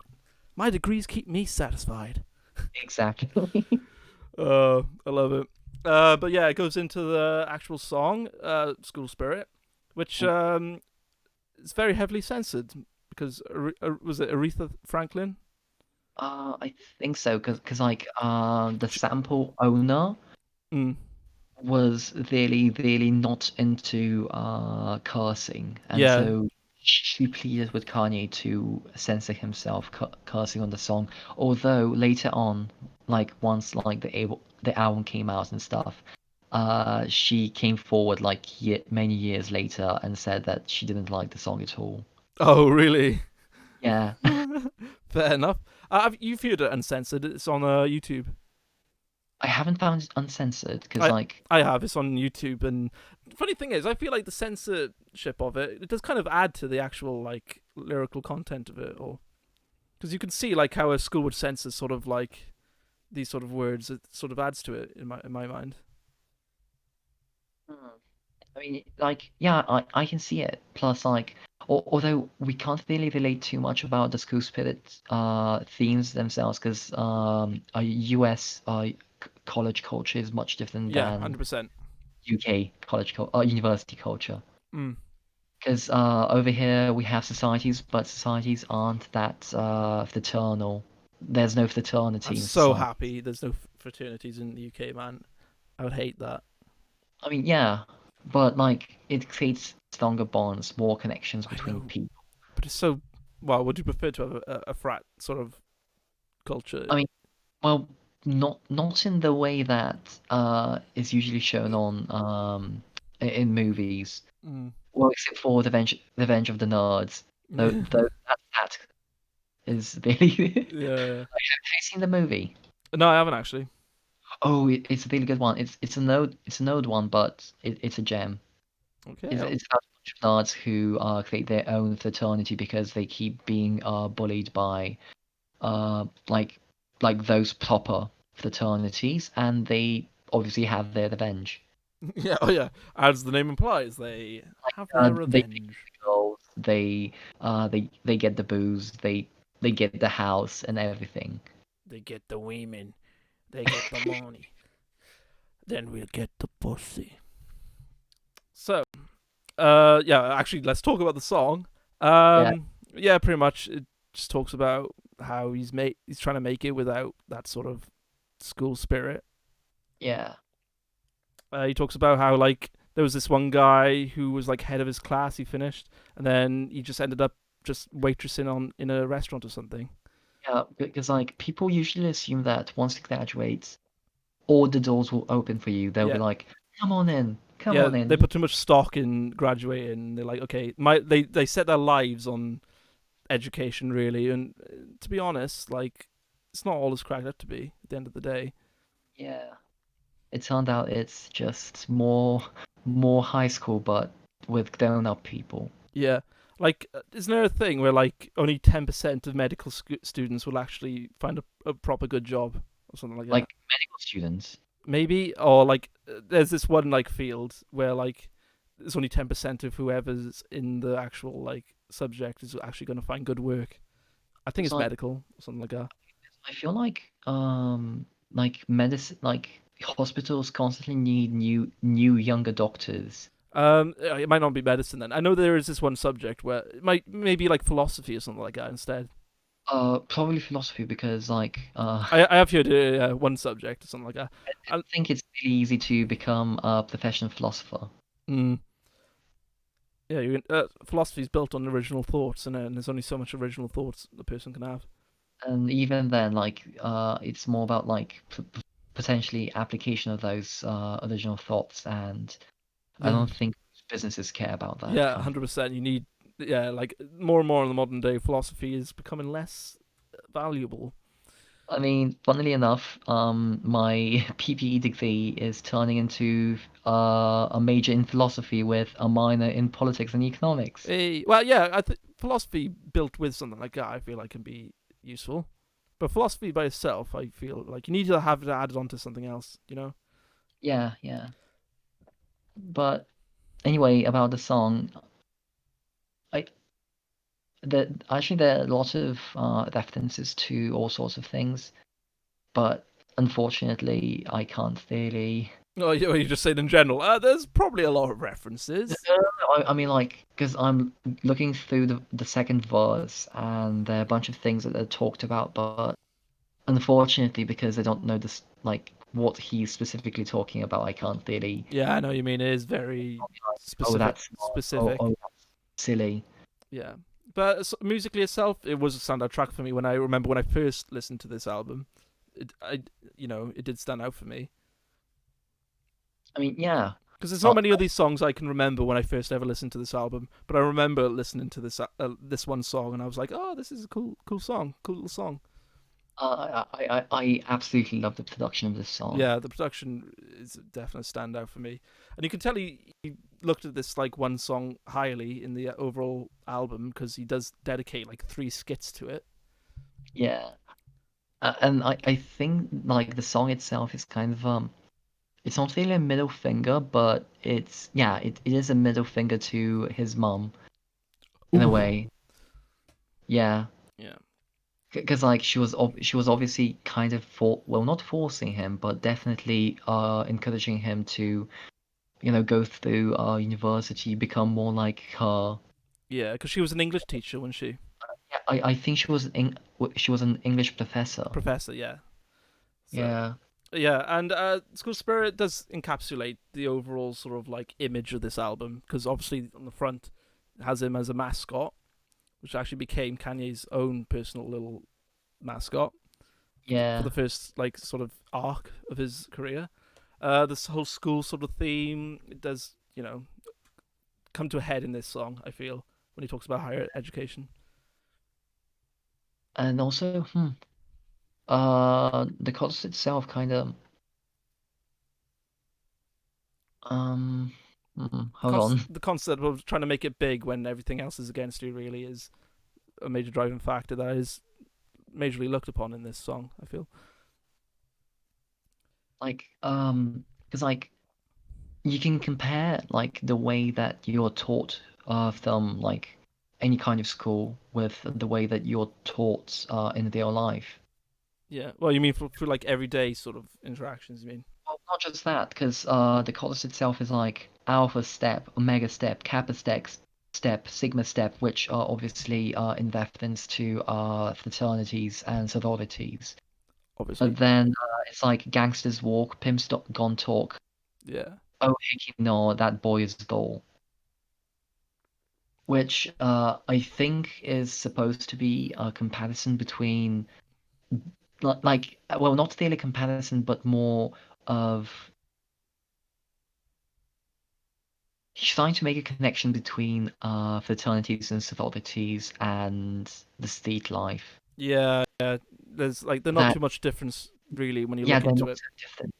And I do think this song does like have an opposite. Well, it is connected to All Falls Down in a way because All Falls Down first verse talks about a girl who only really went into college because her parents might look at her funny if she didn't. Um, and she ended up not really having a life afterwards. Whereas in this song, it's Kanye who himself decided not to pursue this school sort of career, didn't really care what people thought about him, and actually started managing to make it his own way in life. Yeah. It's a good comparison between these two like sort of examples. I feel. I mean, like, yeah, yeah. I like in some ways you can see that there was, well, not really a concept, but definitely an original theme Yeah, yeah, yeah. behind, It's behind why each song is in here, but at the same time they're like these like specific songs which really don't work in this album. Like they're good, but yeah, why are they there? exactly. Like Wait, now let me. even Jesus Walks in some ways, I feel like, although it's a really good song, I wouldn't really put it on the College Dropout Nah. because Um. it, it's way too out there. While the College Dropouts, like most of the other songs, are about exactly just living life, trying to to do better. Yeah, yeah. Aim for more than what you're given. But I think that might be because like earlier on I mentioned how he was trying to bridge the gap between both a mainstream production, because like he kind of was the mainstream production style at Yeah. that point. And talking about bridging the gap, I feel like we've talked about And all. another thing is, yeah, Okay. exactly, bridging the gap between the production of the mainstream and the topics of the, not really the underground specifically, but the backpack rappers. Yes. And then we go into. Is that all you wanted to talk about in School Spirit? Um, Let me just. I think that's it. I assume there are other things to say about the song, but unfortunately, because some of the references are over my head, I can't really dig into them. Yeah. Yeah. So the song does pretty much just talk about how he's washing his hands of all the things that like sort of hold him back and making his own way in life. And then we go into a very good song, which is I like. I don't know if you like it. Two words. are we skipping the skits? Like Oh no, well skit two talked and we talked Little about. Jimmy. Well, if you got more to talk about the skits, I was just like talking to Uh, them as one.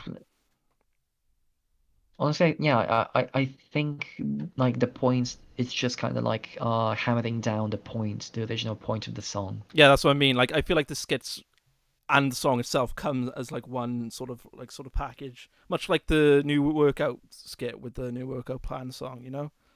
Yeah. It definitely does feed as this like one sort of output. Yeah. So So two words. I accidentally always call it two worlds for some reason. maybe you're thinking of the game. Yeah, maybe I am. Two words. It's a good example. It's a really good song. I like this. Do you like it? I like it really, really much. Yeah. Again, top five. Yep. 100% with me as well. And it's includes the conscious hip hop uh of the hip hop world being represented by Mos Def, Oh, compared to the street rap by Freeway. And then I feel like Kanye does bridge the gap between these two worlds. Two words together in yeah. this one song. You know what I'm saying? Honestly, yeah, I can actually see that. Nice. There. That's my I original thought for the day. see this bridging of the gap, Yeah. like quite literally in this case. Yeah, and like two words itself as the title, duality, and we get these like dual sort of rappers who come from different fields or thought of rapping, but come together. And as like Kanye's like the glue that sort of like brings it forward.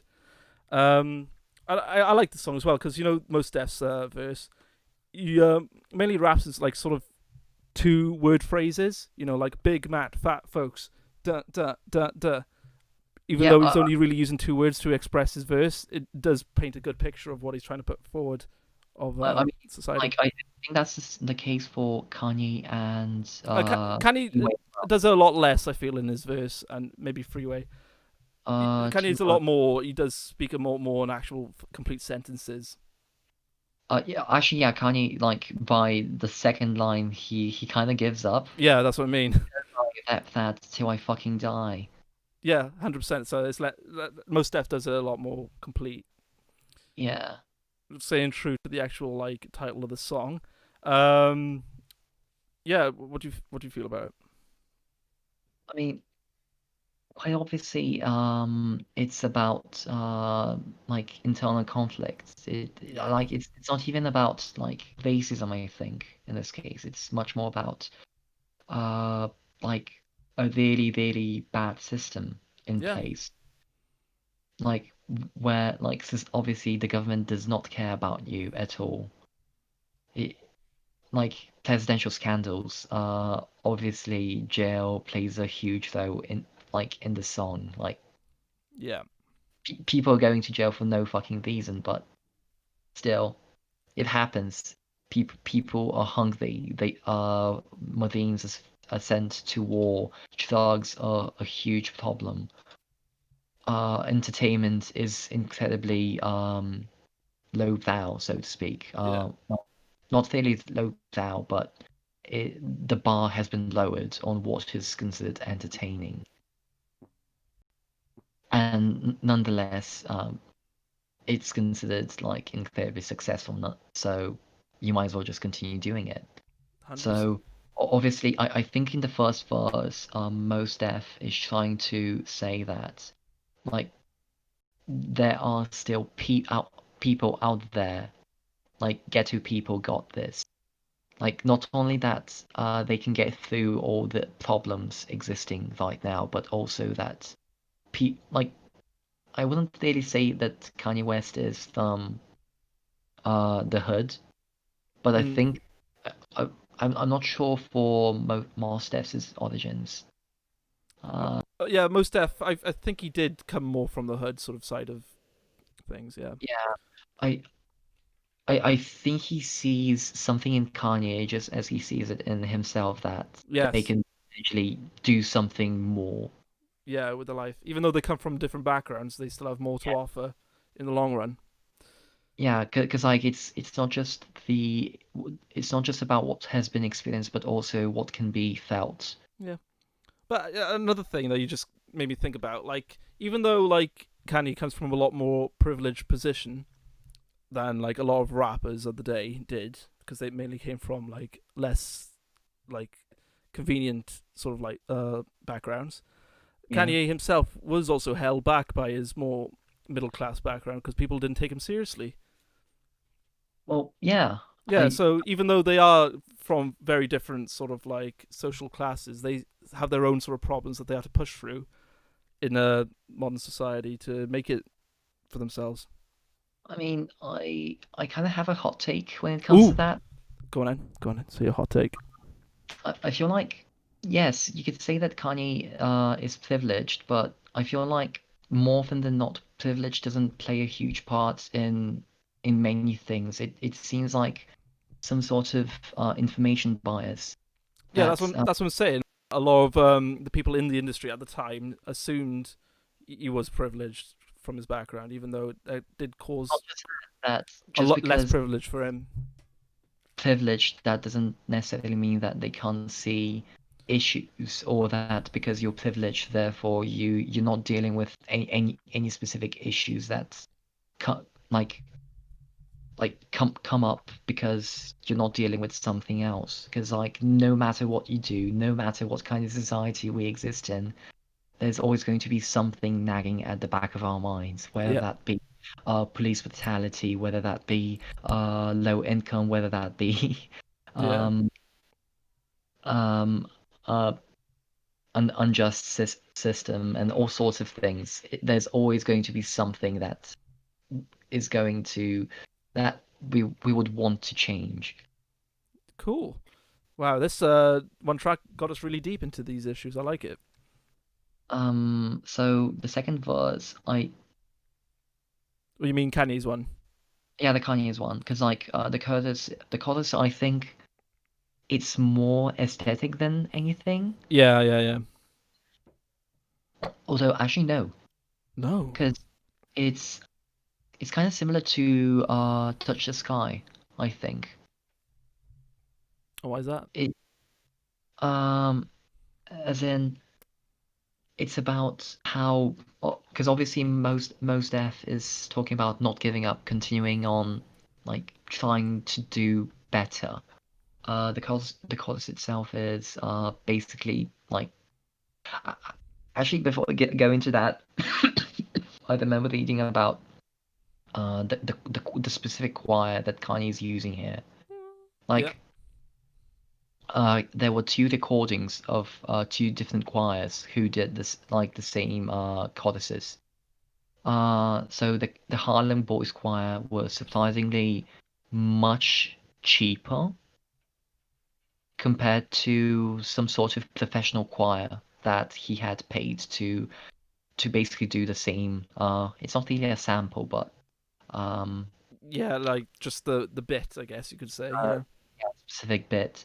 And for some reason, he felt like the Boys Choir was much better at what they did. Yeah. Like I it, guess it shows like the drive for certain people when compared against something that's seen as a lot more like appropriate. yeah, it's not just about price. Obviously, it is some sort of indicator of quality, but Yeah. there's always something else, like there are other factors at hand.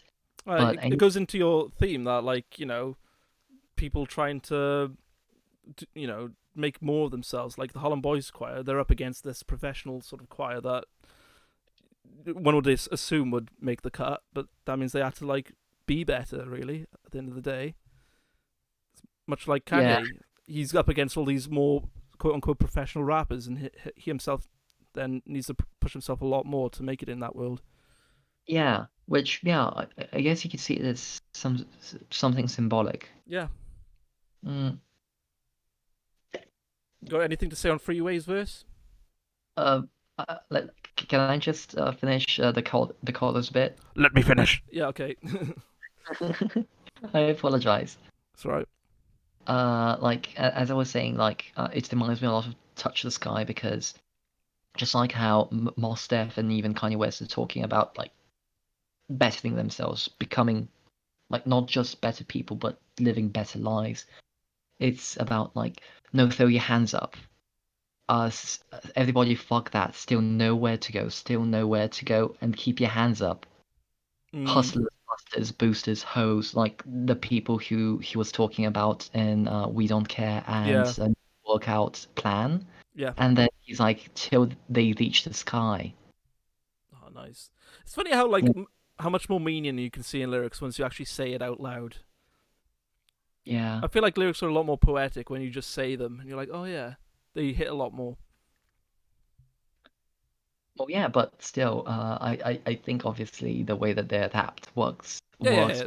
Like the the style that they're delivered does Yeah. go in like offer a lot more as well. But it's just like you can get a lot more understanding of certain points that are trying to be made when you just say them. Like I so. think that's more appropriate to like rock songs where melody is forefront, but less so with Yeah. rap because it is the lyrical content is a major component of it. Like, well, Kanye is much more like is talking about something more personal, as in his success with the Blueprint, his like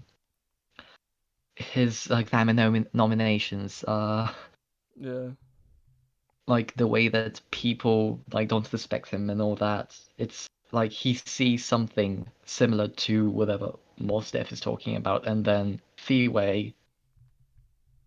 Actually, I don't remember what Freeway was talking I about. know. Yeah, I was hopefully hoping you had like more to say because I always forget about freeways, but it's like getting to a common theme where people from different backgrounds are pretty much talking about the same thing. It's that like drive to get where they want I think Freeway was much more uh oh God, it's so dusty in here. to. Um Freeway is much more uh he's because it seems that oh God, I keep repeating myself. I apologize so much. Come on, man. We got to stream. Look at all these people watching. Look at all this one All person, that this one one, person, which is probably you. that's me. Yeah. Uh like Jackie Joyner, you better sleep with your burner. Okay, I have no idea what he's talking about here. Yeah, same. Like, I always lose it a bit when I get to free. I'm sure it's deep. And maybe for the next Kanye album, I'll write a lot more about lyrical interpretation, so we can talk more about that. Two words, Freeway slightly retarded. But nice. Yeah, but that's all I got for the last 2 words. So it's all for you. Musically, Yeah, good. It's really catchy, and it's one of the more gritty songs on this album. I feel yeah, it feels like a proper rap song. You know what I'm saying? yeah. I think it would fit in some other album as well. Like Yeah, it's not a purely Kanye song because like potentially exactly. maybe Mos Def had something to do with Kanye's lyrics as well. Yeah, I think Mos Def had a lot of input in this song because Mos Def sings this on his like tours a lot as well. Mm. But yeah, moving on, we got the big one, the one that really set Kanye apart from his peers, Through the Wire. Oh, Through the Wire. Dun, dun, dun. Of course, takes a sample from Shaka Khan's Through the Fire. It fits so well. Mm, like, hmm. Hello, boy. Hey, Ollie's on. Oh, hey, what's up? Ollie, we're talking about College Dropout, and we're on one of the last tracks. We've been at this for like almost 2 hours now. I'm on the toilet. Oh, that's good. That's good. Nice. You can listen to us delve deep into musical theory then while you're on the toilet, and hopefully will be entertaining. So, Through the Wire, yeah, great use sample, and I feel like what really makes this song is the entire like story behind it. Yeah. So, I think it happened in 2002. Yeah, yeah, something like Yeah. that. So in 2002, Kanye was driving his car, just getting by, and he crashed his car and fractured his jaw, Yeah, which led to him having to go to go to the hospital and get surgery. And I think it was kind of life threatening it was, for him. and it was the same hospital that Biggie Smalls almost died, or did die. Yeah, yeah, which is a yeah, yeah, very important, like, yeah. in the rap It, folklore things. it's not really symbolic, but more, There's some sort of meaning to it, I think. yeah. It kind of puts things in perspective. Yeah, yeah, Um, so obviously, this song was made while he had his jaw wired shut. So just like that. he sounds much different uh to any of his other songs that are on the album. Yeah, like yeah, like you said, you can definitely hear it in the song as well that he has his jaw wide shut. Yeah, But but he still raps pretty good through it, despite it. it's like that didn't really stop him at all. It No, sounds way too good. yeah, like Like, it follows the theme that we've seen before in this album, where it's his drive for success. Nothing's going to stop him or slow him down. If anything, this is just adds to his fire for success, really. and I think this song might be one of the few ones I think nobody had any input in. Yeah, because yeah, to be fair, he had nothing else to do, so he spent a lot of time and just not being bored in this. Like, if there was any fighting credits, they might just be just just there.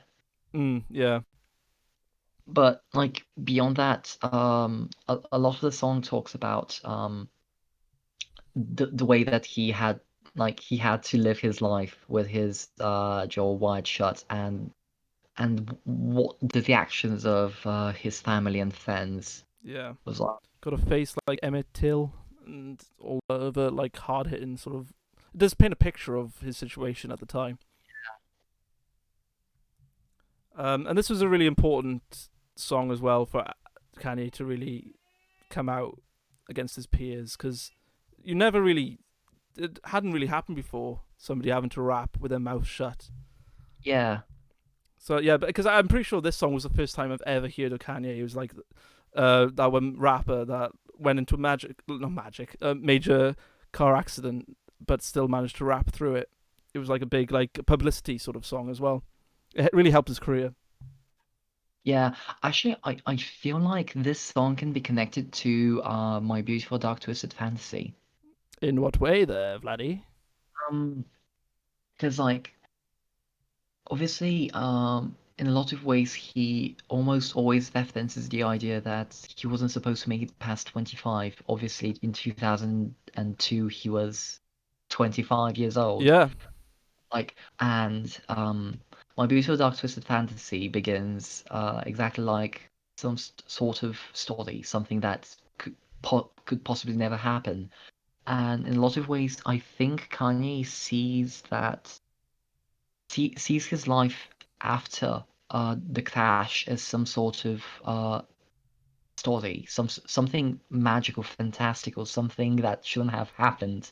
yeah, but yet it did, and it for some But reason became a lot better it afterwards. keeps going, and no matter what he does, like he like maybe you could create some sort of headcanon where he's doing all sorts of things. He's saying all kinds of, controversial things, not because, he can, but because he wants to see if this is actually some sort of dream, or Mm. if he doesn't know if he's still alive or not. Yeah, he does talk with that as well. Like in there's this one verse in the next album, Late Registration, that he talks. He mentions that, but I forgot which song and which verse it is, so I'll probably mention it when we get into. Sky or Yeah, I think it's in Touch the Sky. He says something along the lines of like, "Oh, how am I?" Like, something like that. But yeah, I'll get into it when we talk about the album. But yeah, Through the Wire is awesome, bro. is wise really good. Although I think there isn't a whole lot to say like about individual lyrics. I think it's much more about the holistic. Yeah, definitely, it is more of the story behind it and stuff. And but I do like the lyric. Thank God I was not too cool for the safe belt. It's a great message. You know, he's like he's saying it. I could have died. You know, so I mean, it's a big thing. yeah, You should always wear your seatbelt. I know that for some reason that one lyric always struck out to me. I was like, oh, jeez. But yeah, musically, you can definitely tell it's a lot more rough compared to the more like cleaner productions of the other songs on this album.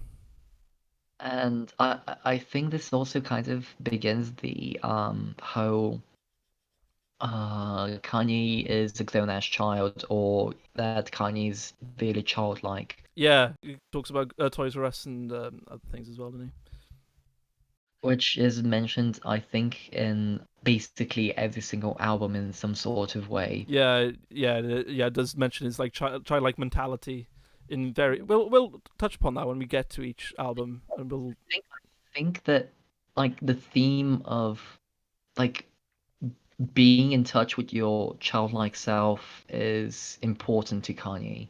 Yeah, Because like if I remember correctly, he started well he started not learning but being around music when he was only 4 years old. And by that I mean like I think he started either playing the piano or was writing verses, like really simple verses. yeah. He wanted to be a video game designer or something when he was younger, didn't he? Did he? Yeah, I think he said, and he really only got into sampling because it was the same sort of techniques he was using for his like sort of experimentation if he was ever gonna become a video game designer. Honestly, I'm still waiting for Only One, the game. Oh yeah, I forgot about that. Do you think Yeah, it ever will come out? it was supposed to come out in 2016, and there was even a trailer, and South Park even made fun of it, Yeah. but nothing happened. Oh, South Park. That was a good episode. I'm talking about the Kanye Fish Sticks one, by the way. Oh yeah, yeah, yeah. uh, But we'll touch more on that episode specifically when Kanye himself touches on it because he talks about it in Power, not Power, but the my Twisted Fantasy, didn't he? yeah, Oh god, I'm so hot, because man. I could barely talking. But yeah, through the wire, a major set in stone for Kanye at the time, major highlight of the album, yeah, and really shows his drive for success. And then after that, it's going into my actual favorite song of the entire album, Family yeah. Business. Family Business, Dun, dun, dun, dun, dun. definitely top 5 song. Yeah, oh man, I love the sampling in the song. And also, this was the first rap song I pretty much knew all the lyrics to. I'm pretty sure. Actually, I've always had problems just remembering lyrics What? to any sort of song. Oh, really? Yeah, I can never sing along to anything. Like I know the song, but I don't know what comes after each line. So I'm just Just stuck there, just listening. Is it like a pleb? sing. Yeah, but yeah. To be fair, I don't know many like lyrics from front to back, but with this one, I did learn for some reason. Um, but yeah, the song basically goes into his family life and how he values family,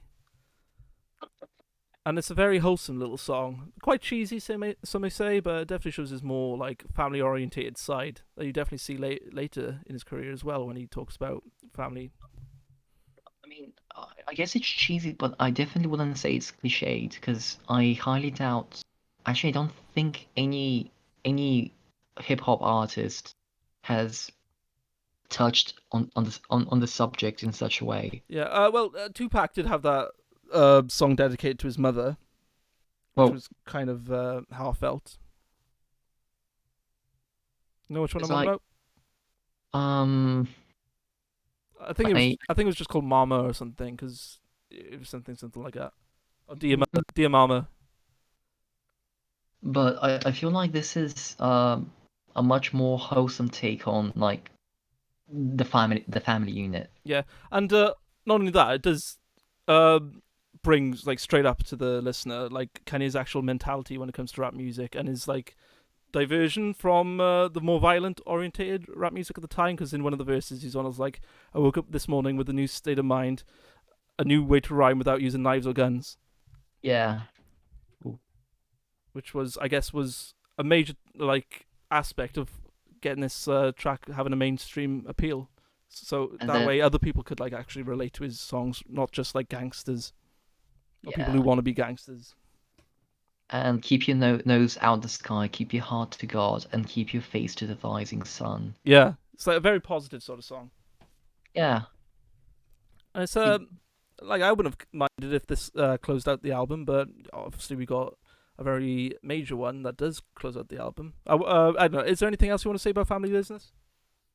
I think Family Business, although again it's a really got good song, I feel like it doesn't really fit with the college dropout Yeah, I know. theme. I know you mean. Like it is a bit inconsistent with the themes that it does, mainly put forward, but it's not too different that it seems completely out of place. Not too different, but in a lot of ways it's just it, I find it really cute. I like it whenever it comes up. I can't skip it because I love the sampling. Yeah, sampling was I, lo- major.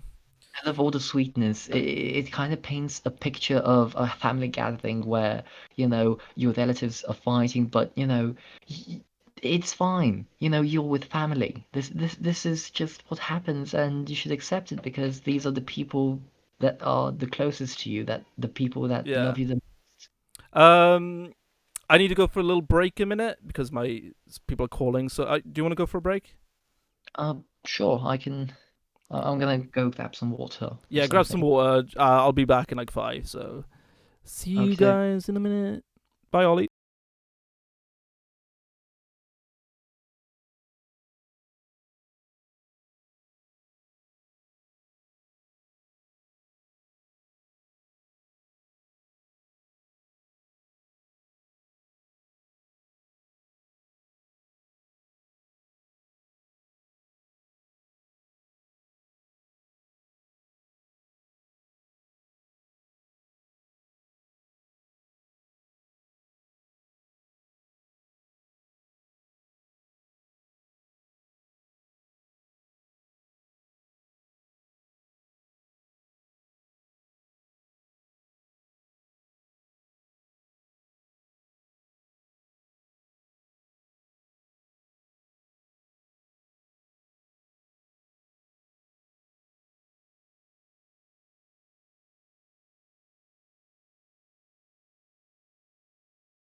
Hello, we are back.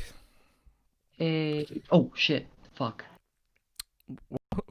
What happened? I Nothing. It's okay. Okay, moving on. All that glitters is not gold. We're going into the last track of the album, Last Call. And I know you got a lot to say about this one, so why don't you just go right ahead? Okay, so where do we begin? Well, I'll just give an overview of the actual, I guess you can call it track. It's more of a biography, really. It basically tells you the Yeah. story of how Kanye got to this, like, sort of stage, really. Starts off with Jay Z, like, playfully, like, being made to do a certain thing, I guess. Yeah, so what have you got? So this is one of the few. Oh, are you talking? No? Oh, because I thought you cut off. Okay then. So this is one of the few songs on this album which is not exactly produced by Kanye West. Like Kanye West had something to do with it, but not really. Okay.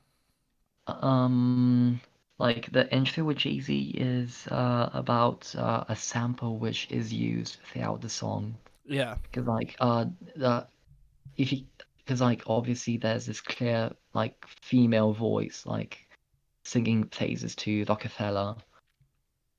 Although there exists a sample exactly from that. Mm-hmm. I think if I remember correctly, Jay-Z was kind of yeah. Basically, he used Jay-Z's as voice for the production of this track, Yeah. and like, cause people were like, "Holy shit, what the fuck? Haha, Jay-Z, you sound like this, you sound like that," and he just threw them all out. Yeah, yeah. Um, as you said earlier, it's more of bu- an autobiography Yeah. more than anything, because like there's an actual song bit of it, but I think actually no, the song bit is much more important than the biographical bit Yep. because it says a lot about who Kanye West is and why he acts like this because it does explain a lot of his future behavior that people usually say happened because of new Kanye. Yeah. Like no, like old Kanye was as much as whatever people think about him as new Kanye is. It's Yeah. just that Like now he's he's more successful. yeah, he's never really changed. It's just he's more in the public eye, I feel like, at this point. Yeah. And when people talk about old Kanye, um, there are those that talk about his personality, but I'm one of those people that don't think he's actually that changed that much. I do obviously think his style has changed, but I don't see that as a bad thing. Yeah. Because I Uh, was I I, was I, one of those like original fans as well, like being around during when the college dropout started. Yeah, and of course it was a bit of a culture shock when he started doing 808s and then doing everything different from then on. But yeah, I've never been angry. Like I've never been longing for old Kanye. And to me, he's always been arrogant. He's always been confident in himself. So I don't know where people get this sort of idea that old Kanye was a lot more like I don't know if wholesome is the right word, but humble. I guess is a lot more. I guess he was kind of humble, but he was also ambitious. yeah, I wouldn't say he was exactly humble. I think he was kind of self-conscious, shy about Yeah, the place he's in. yeah, Because like in most cases, I don't think people lack in humility. Well, as in, well, most people aren't really humble at all. They're just really shy. And if they don't have the opportunity to present themselves in a good light, then they're just gonna continue being shy. yeah.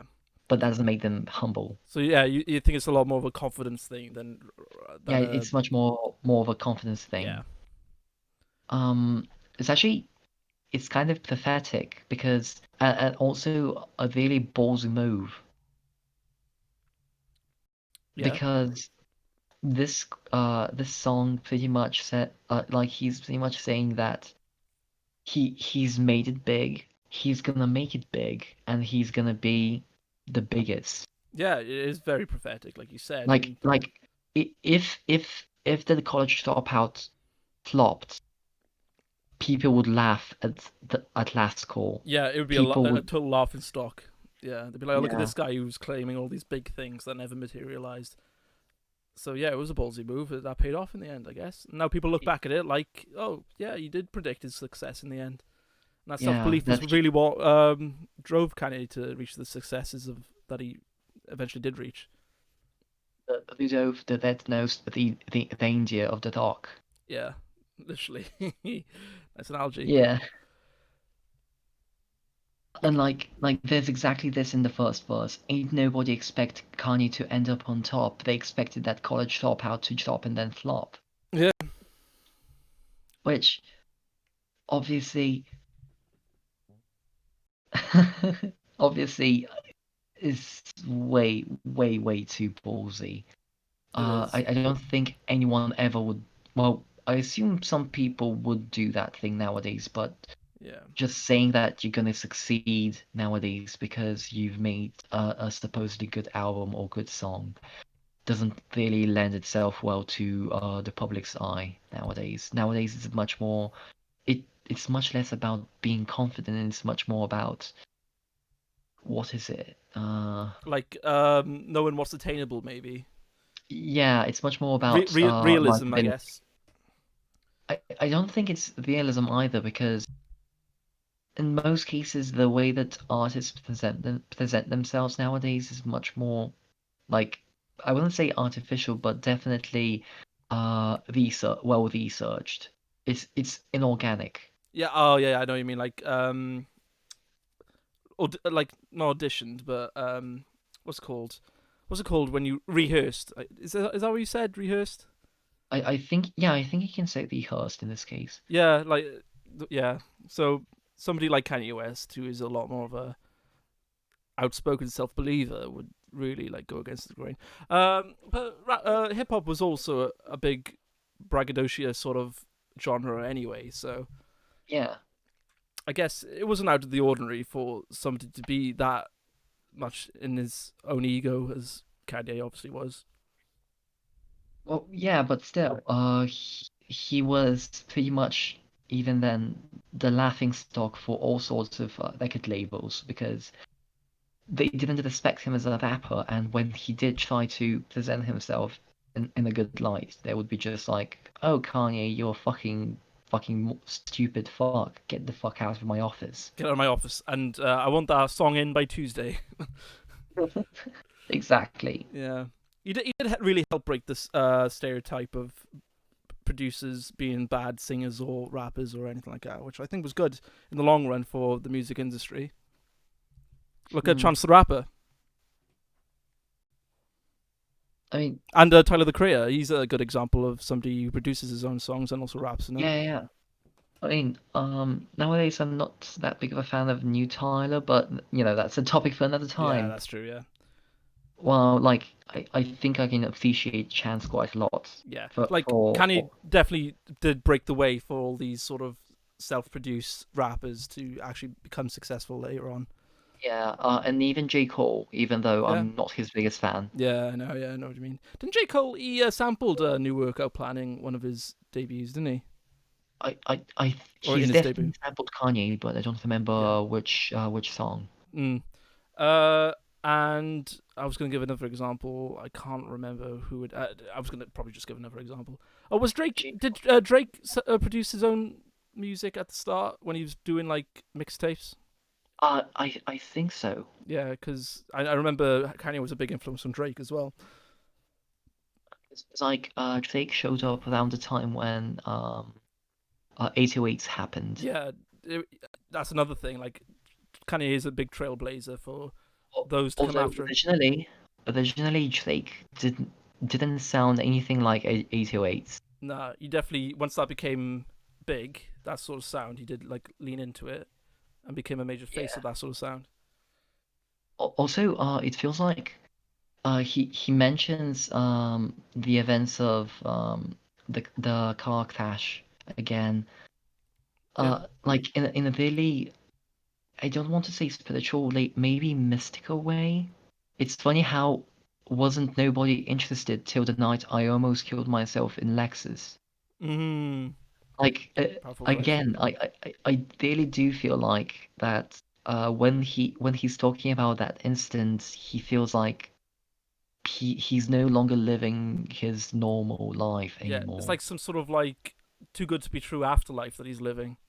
Yeah, like his beautiful dark twisted fantasy. Yeah, just like that, bro. I love that. Yeah. Last call. Good. As the closer, what do you think of it? I think it was the perfect closer for the album. I think it works much better than Family Business as a Yeah. closer Yeah. 100. Yeah. Like it. because It basically says all the points he was trying to make throughout the album, and also given his aspirations for the future as well. So it does give the listener like what the desire to hear more of whatever else he would put out. yeah, and ooh, like there's a lot to say honestly about like the different conversations he's had with different record labels and like he's done so much work with a lot of well yeah a lot of underground artists of Yeah. the hip hop of the times which it's honestly kind of weird how they never really popped up after that. Yeah. Strange. Like, hold on, who were they? Little Brother, Slim Village, Yeah. Dead Fez. I think Dead Fez should have definitely stayed around, but But hey ho. How old was Kanye when this got released? so he was 25 when he crashed his car, so 27, I think. God, he did. Even though he this was his first ever album, he did do a lot of work before then. If you like think about how young he was and how driven he was to make it big, it's I kind of mean, yeah, impressive. like in what was it? Oh God, I'm already forgetting the songs in the album itself.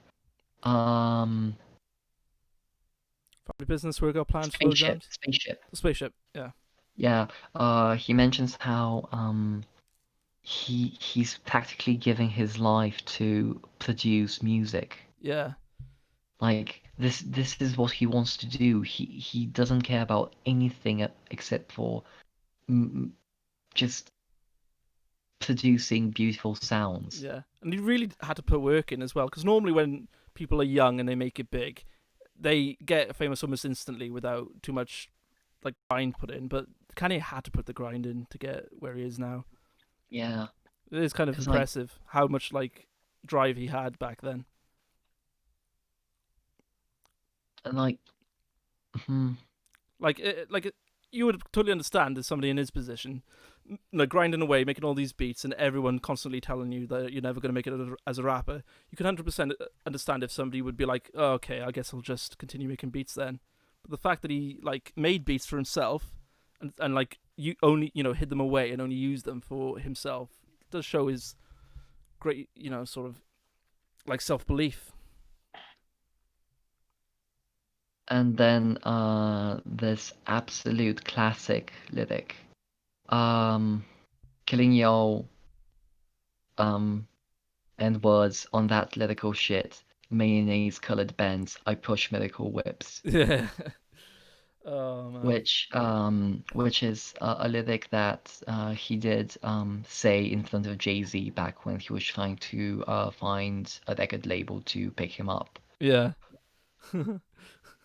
Which, funnily enough, I think a lot of people put as one of the best lyrics by Kanye, but I feel like it's not because it's all that meaningful, but because actually no, it is quite meaningful because it just shows it.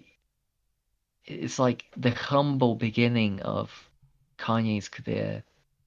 Mm. So so you could say then the last line you hear on the college dropout is the oldest line, so you call that the beginning. Yeah. That's Kanye. So Jeez. so basically the oldest line um in the album is the last one. Look at that poetry, bro. It's great. It's Grey Ender as well. Wait, I think my Oh, camera's got a bit. Am I good now? you sound a bit robotic. That's right, right. What about now? You sound a lot better now. Cool. All right. Luckily, before we run into any more technical difficulties, that's it. And let's go into the overall thoughts and analysis of the album. Do you want to start? Okay. So, about my top five. Yeah, say top five, and then your just general thoughts of the album. I think I would have to put Lascaux as number one. Oh, okay. I was going to Um, say start from five and go to number one, but okay.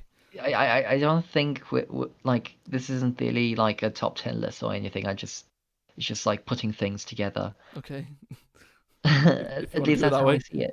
All right. Top one, Lascaux. Top two, number two, um, Family Business. Number three, Two Words. Number four, honestly, the new workout plan, and number five, Through the Wire. I think which song was it?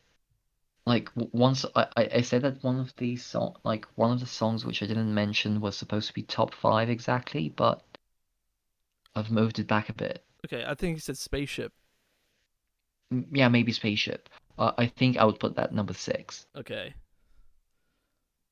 I'll say my top five, and then we can get into a Yeah. discussion. Number one, Family Business. I love that song. Number two, I'd say Two Worlds or two. Did I say worlds or words? Two words. You said worlds. Yeah, two words. I don't know why I always mix that up. Two words. Three, School Spirit. Four, Jesus Walks, and five, what's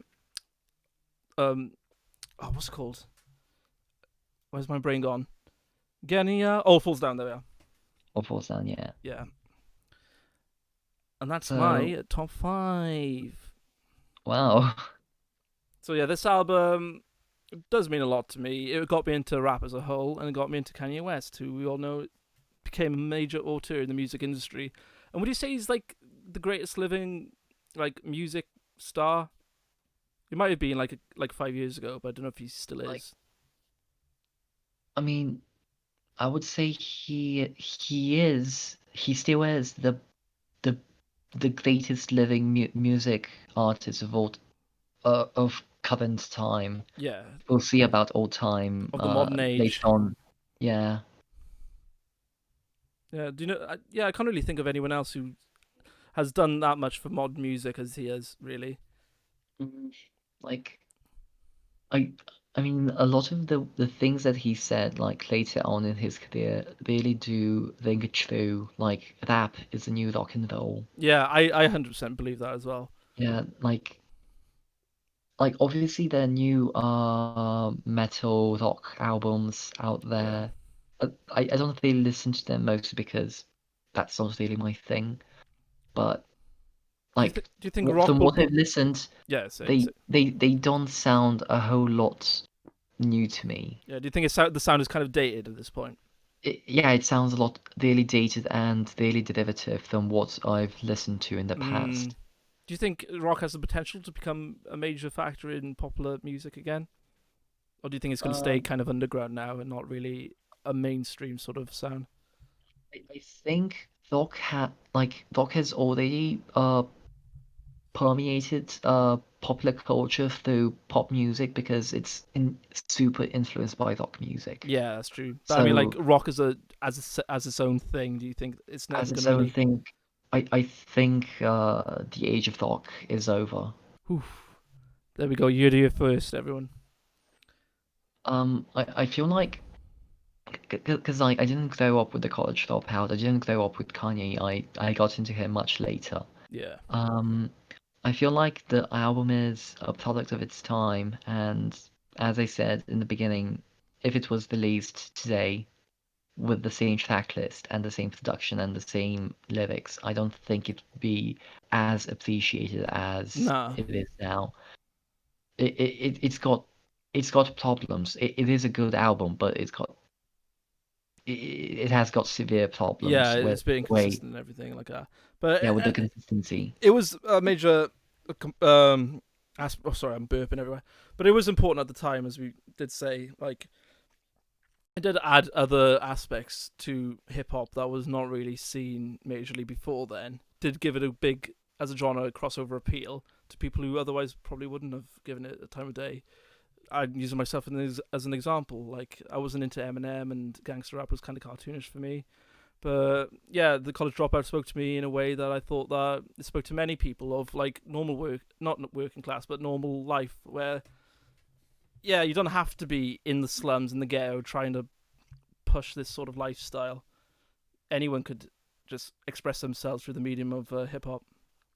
Yeah, I completely agree with that. I think it was like one of the uh like couple of albums back in the noughties, I think they're called now. Yeah, I think we call them the naughties. Yeah, the noughties. Well, I Naughty feel like boys. Hey, we're the naughty naughty boys. boys. Back in the noughties, which tried to were both popular and also tried to change up what hip hop was. The other one would be The Love Below by Stack. Yes. Oh, and also Mad Villainy. Have you heard that? Yeah, Mad Villainy, but I feel like that's much more traditionally hip It hop. it is a lot more traditionally. I think it's different in the sense that the production was very new at the time. Yeah, That might be a fun one to yeah, it like. would be definitely interesting. Yeah.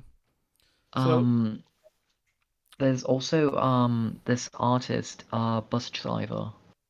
oh, okay, I haven't heard of him. He produced and released, like wrote and produced and released this really good 2001 album, Yeah. which which I think it was fairly no 2002, which was fairly successful in both the supposedly underground scene and the more backpack conscious hip hop Yeah. scene back then. And although I feel like the Bus Driver hasn't wasn't a big influence on Kanye, I think the Love Below played a huge part in the way that he built his album up. Yeah. Oh, I do love conscious hip hop, man. Like, it's just nice to listen to what they have to say. And like actually yeah, because like the Love Below was released in 2003. Yeah, around this time, I do think it was a big explosion in like deeper meanings within the rap sort of community. Like How what else they could say that wasn't like cliche. and not just like the topics themselves, but the sound. Yeah, the sound, yeah, the production, scape and sonic, like sort of. It's like when you listen to the Love Below, although yeah, it is a hip hop album, it's also much more, well, not really poppy, but it plays with all sorts of genres. Yeah, rap was definitely getting a lot more experimental during this like sort of mid 2000s sort of era. Yeah. They definitely were And trying a lot more that and deviate away from the sort of, was it G funk it was called, that was big in the late 90s. I think so. Yeah, that was the sound that people normally associated with hip hop around this time, and it was getting kind of old. And I think Kanye was definitely needed for rap to evolve as a medium and get to where it is today. Really. Yeah, like, but I think he managed to do it not because of the college dropout, but because he kept releasing music. Yeah, yeah, 100%. He was very like he only released the late registration like a year after this came out, didn't he? Yeah, And then it was like graduation was 2007, 2 years, and then 808s was 2008. He was a very quick in his like yeah, releases, he which was making music really quickly. yeah, and even then he was still getting experimental with each one. Like he wasn't sticking with the same formula. Yeah, like if he had stopped with the college dropout, like if it had flopped, I feel like the way that hip hop is today would be completely different, if not gone. Like we Yeah. wouldn't have hip hop as the primary music style. Mm. Or actually, I wouldn't say it's like the primary music style, the music genre, but. Well, it's the most popular in America, I know. It's the most popular in America, yeah. Yeah, I don't know about UK. I think it may still be just pop or rock or something like that. But Maybe some sort of pop rock mix. yeah. Hey, Eloise is in. How you doing? Oh, oh boy. We were just finishing Eloise, so you came right at Yeah. the end. We've been out of this for 3 hours now, Vlad. How's it feel? Actually, time passed super duper quickly. Did I really enjoyed it, man, and I can't wait to do the others. Actually, Yeah. I mean, like, I had tons of fun. And surprisingly, even though I wasn't able to, well, not that I wasn't able to, but I just didn't write good notes, I was still able to yeah, go through the songs with whatever I remembered from them. yeah. It's like, well, it's our first one, so we'll like learn from this and see what we can add to it. But I feel like we went through each song pretty consistently and added a lot to like what we thought about it. Like we Yeah. didn't really leave one song behind and just say, "Oh, that was good," and then move on to the next one. I feel like we proper looked into each track really, and I think it was good. Yeah. So overall thoughts, I feel like College Dropout was a major, like one of the definitely top 5 albums that got released during the noughties. That proper changed music. It was a good anthem for those that wanted to succeed in life and not, it held your belief that you didn't really have to get told what to do. You didn't have to be constrained by what society thought you should do. You should like just fly off in your own spaceship and go to where you want to go. Give enough Yeah. drive. It changed hip hop for the better, I feel, and it had a great mainstream appeal. Yeah, exactly. Couldn't have put it better. Exactly. So yeah, that's it for today. Do you want to shout it out? I've lost the ability to speak apparently. Um, Just say well, like, or do you want me to do it? you should do it. Okay, cheers. This has been Captain's Album Club or Corner. I forgot what I called it now. It's cool. Do you want to do this? When do you want to do this next week? The weekend, Sunday, or I mean, Saturday? Because we'll be doing the D&D on Sunday, won't we? like, Saturday would work best because actually no, it doesn't really matter what day we do it because like, It's just uh, when I advertise it on my Twitter. yeah, but basically, I think it would be better if we do it a tiny bit earlier because I'm Yeah, kind of concerned that I might get jumped in like 10 minutes if I keep talking. jumped. Okay, you live in the hood. I forgot. You need to keep quiet for those like neighborhood raiders. Yeah, more specifically, my fam. Yeah, yeah. Well, do you mean earlier as in earlier time or earlier in the week? Uh, uh, uh, Earlier in time. Okay, so what, like 6 or 7? I mean, like any time that's comfortable for you, because like Okay, because but obviously, I can't really force you to spend 4 hours of your evening on reviewing albums. So yeah, that's right. But yeah, Saturday would be a good day for you then, would it? yeah, Saturday can work. Okay, yeah. So yeah, this has been the Captain's Album Club. Really good. Looking through College Dropout. Next week on Saturday, we don't know what time yet, so check my Twitter. You'll see it like below, advertised. For what time, and it'll be late registration, which will be Oh, fun. I will be going oh yeah. through every Kanye album pretty much for per week and see what we can come up with. But yeah, it's been fun first episode, and it was really good. Be sure to Oh, check this we've out on actually my got YouTube. like what? So I just said I'm gonna put this on YouTube as well in case they want to watch it back. Definitely. I was gonna say that we got like the earlier we got few viewers. Yeah, yeah, we had like 3 at one point, literally right as we were ending, so that was fun. Yeah. So like one of them was Eloise and the other one was an unknown. Maybe Yeah, Ollie, maybe not. who knows? He didn't say anything if it was Ollie. But yeah, see, every week now we'll have more and more viewers until we get 50. That'll be fun. Hey, that would be good. Yeah, and then they might say stuff, and then we can converse with them and see what they have Yeah, to that would be say. actually really fun. Yeah, so good to have a conversation. Never bad to consider new things. You Yeah, no. know. See, just like album, he's not album, just like Kanye, he's teaching me to always drive ahead and have big aspirations and ambition, and that's what I'm doing. That's what I learned from this album, anyway. And to wear your seatbelt. And always wear your seatbelt. Those at home, Yeah, you're never too cool for your seatbelt. they're So never too cool for that. nah. So yeah, and Like, you could in case anyone is watching on YouTube, where can they catch you on your social media if you want them to?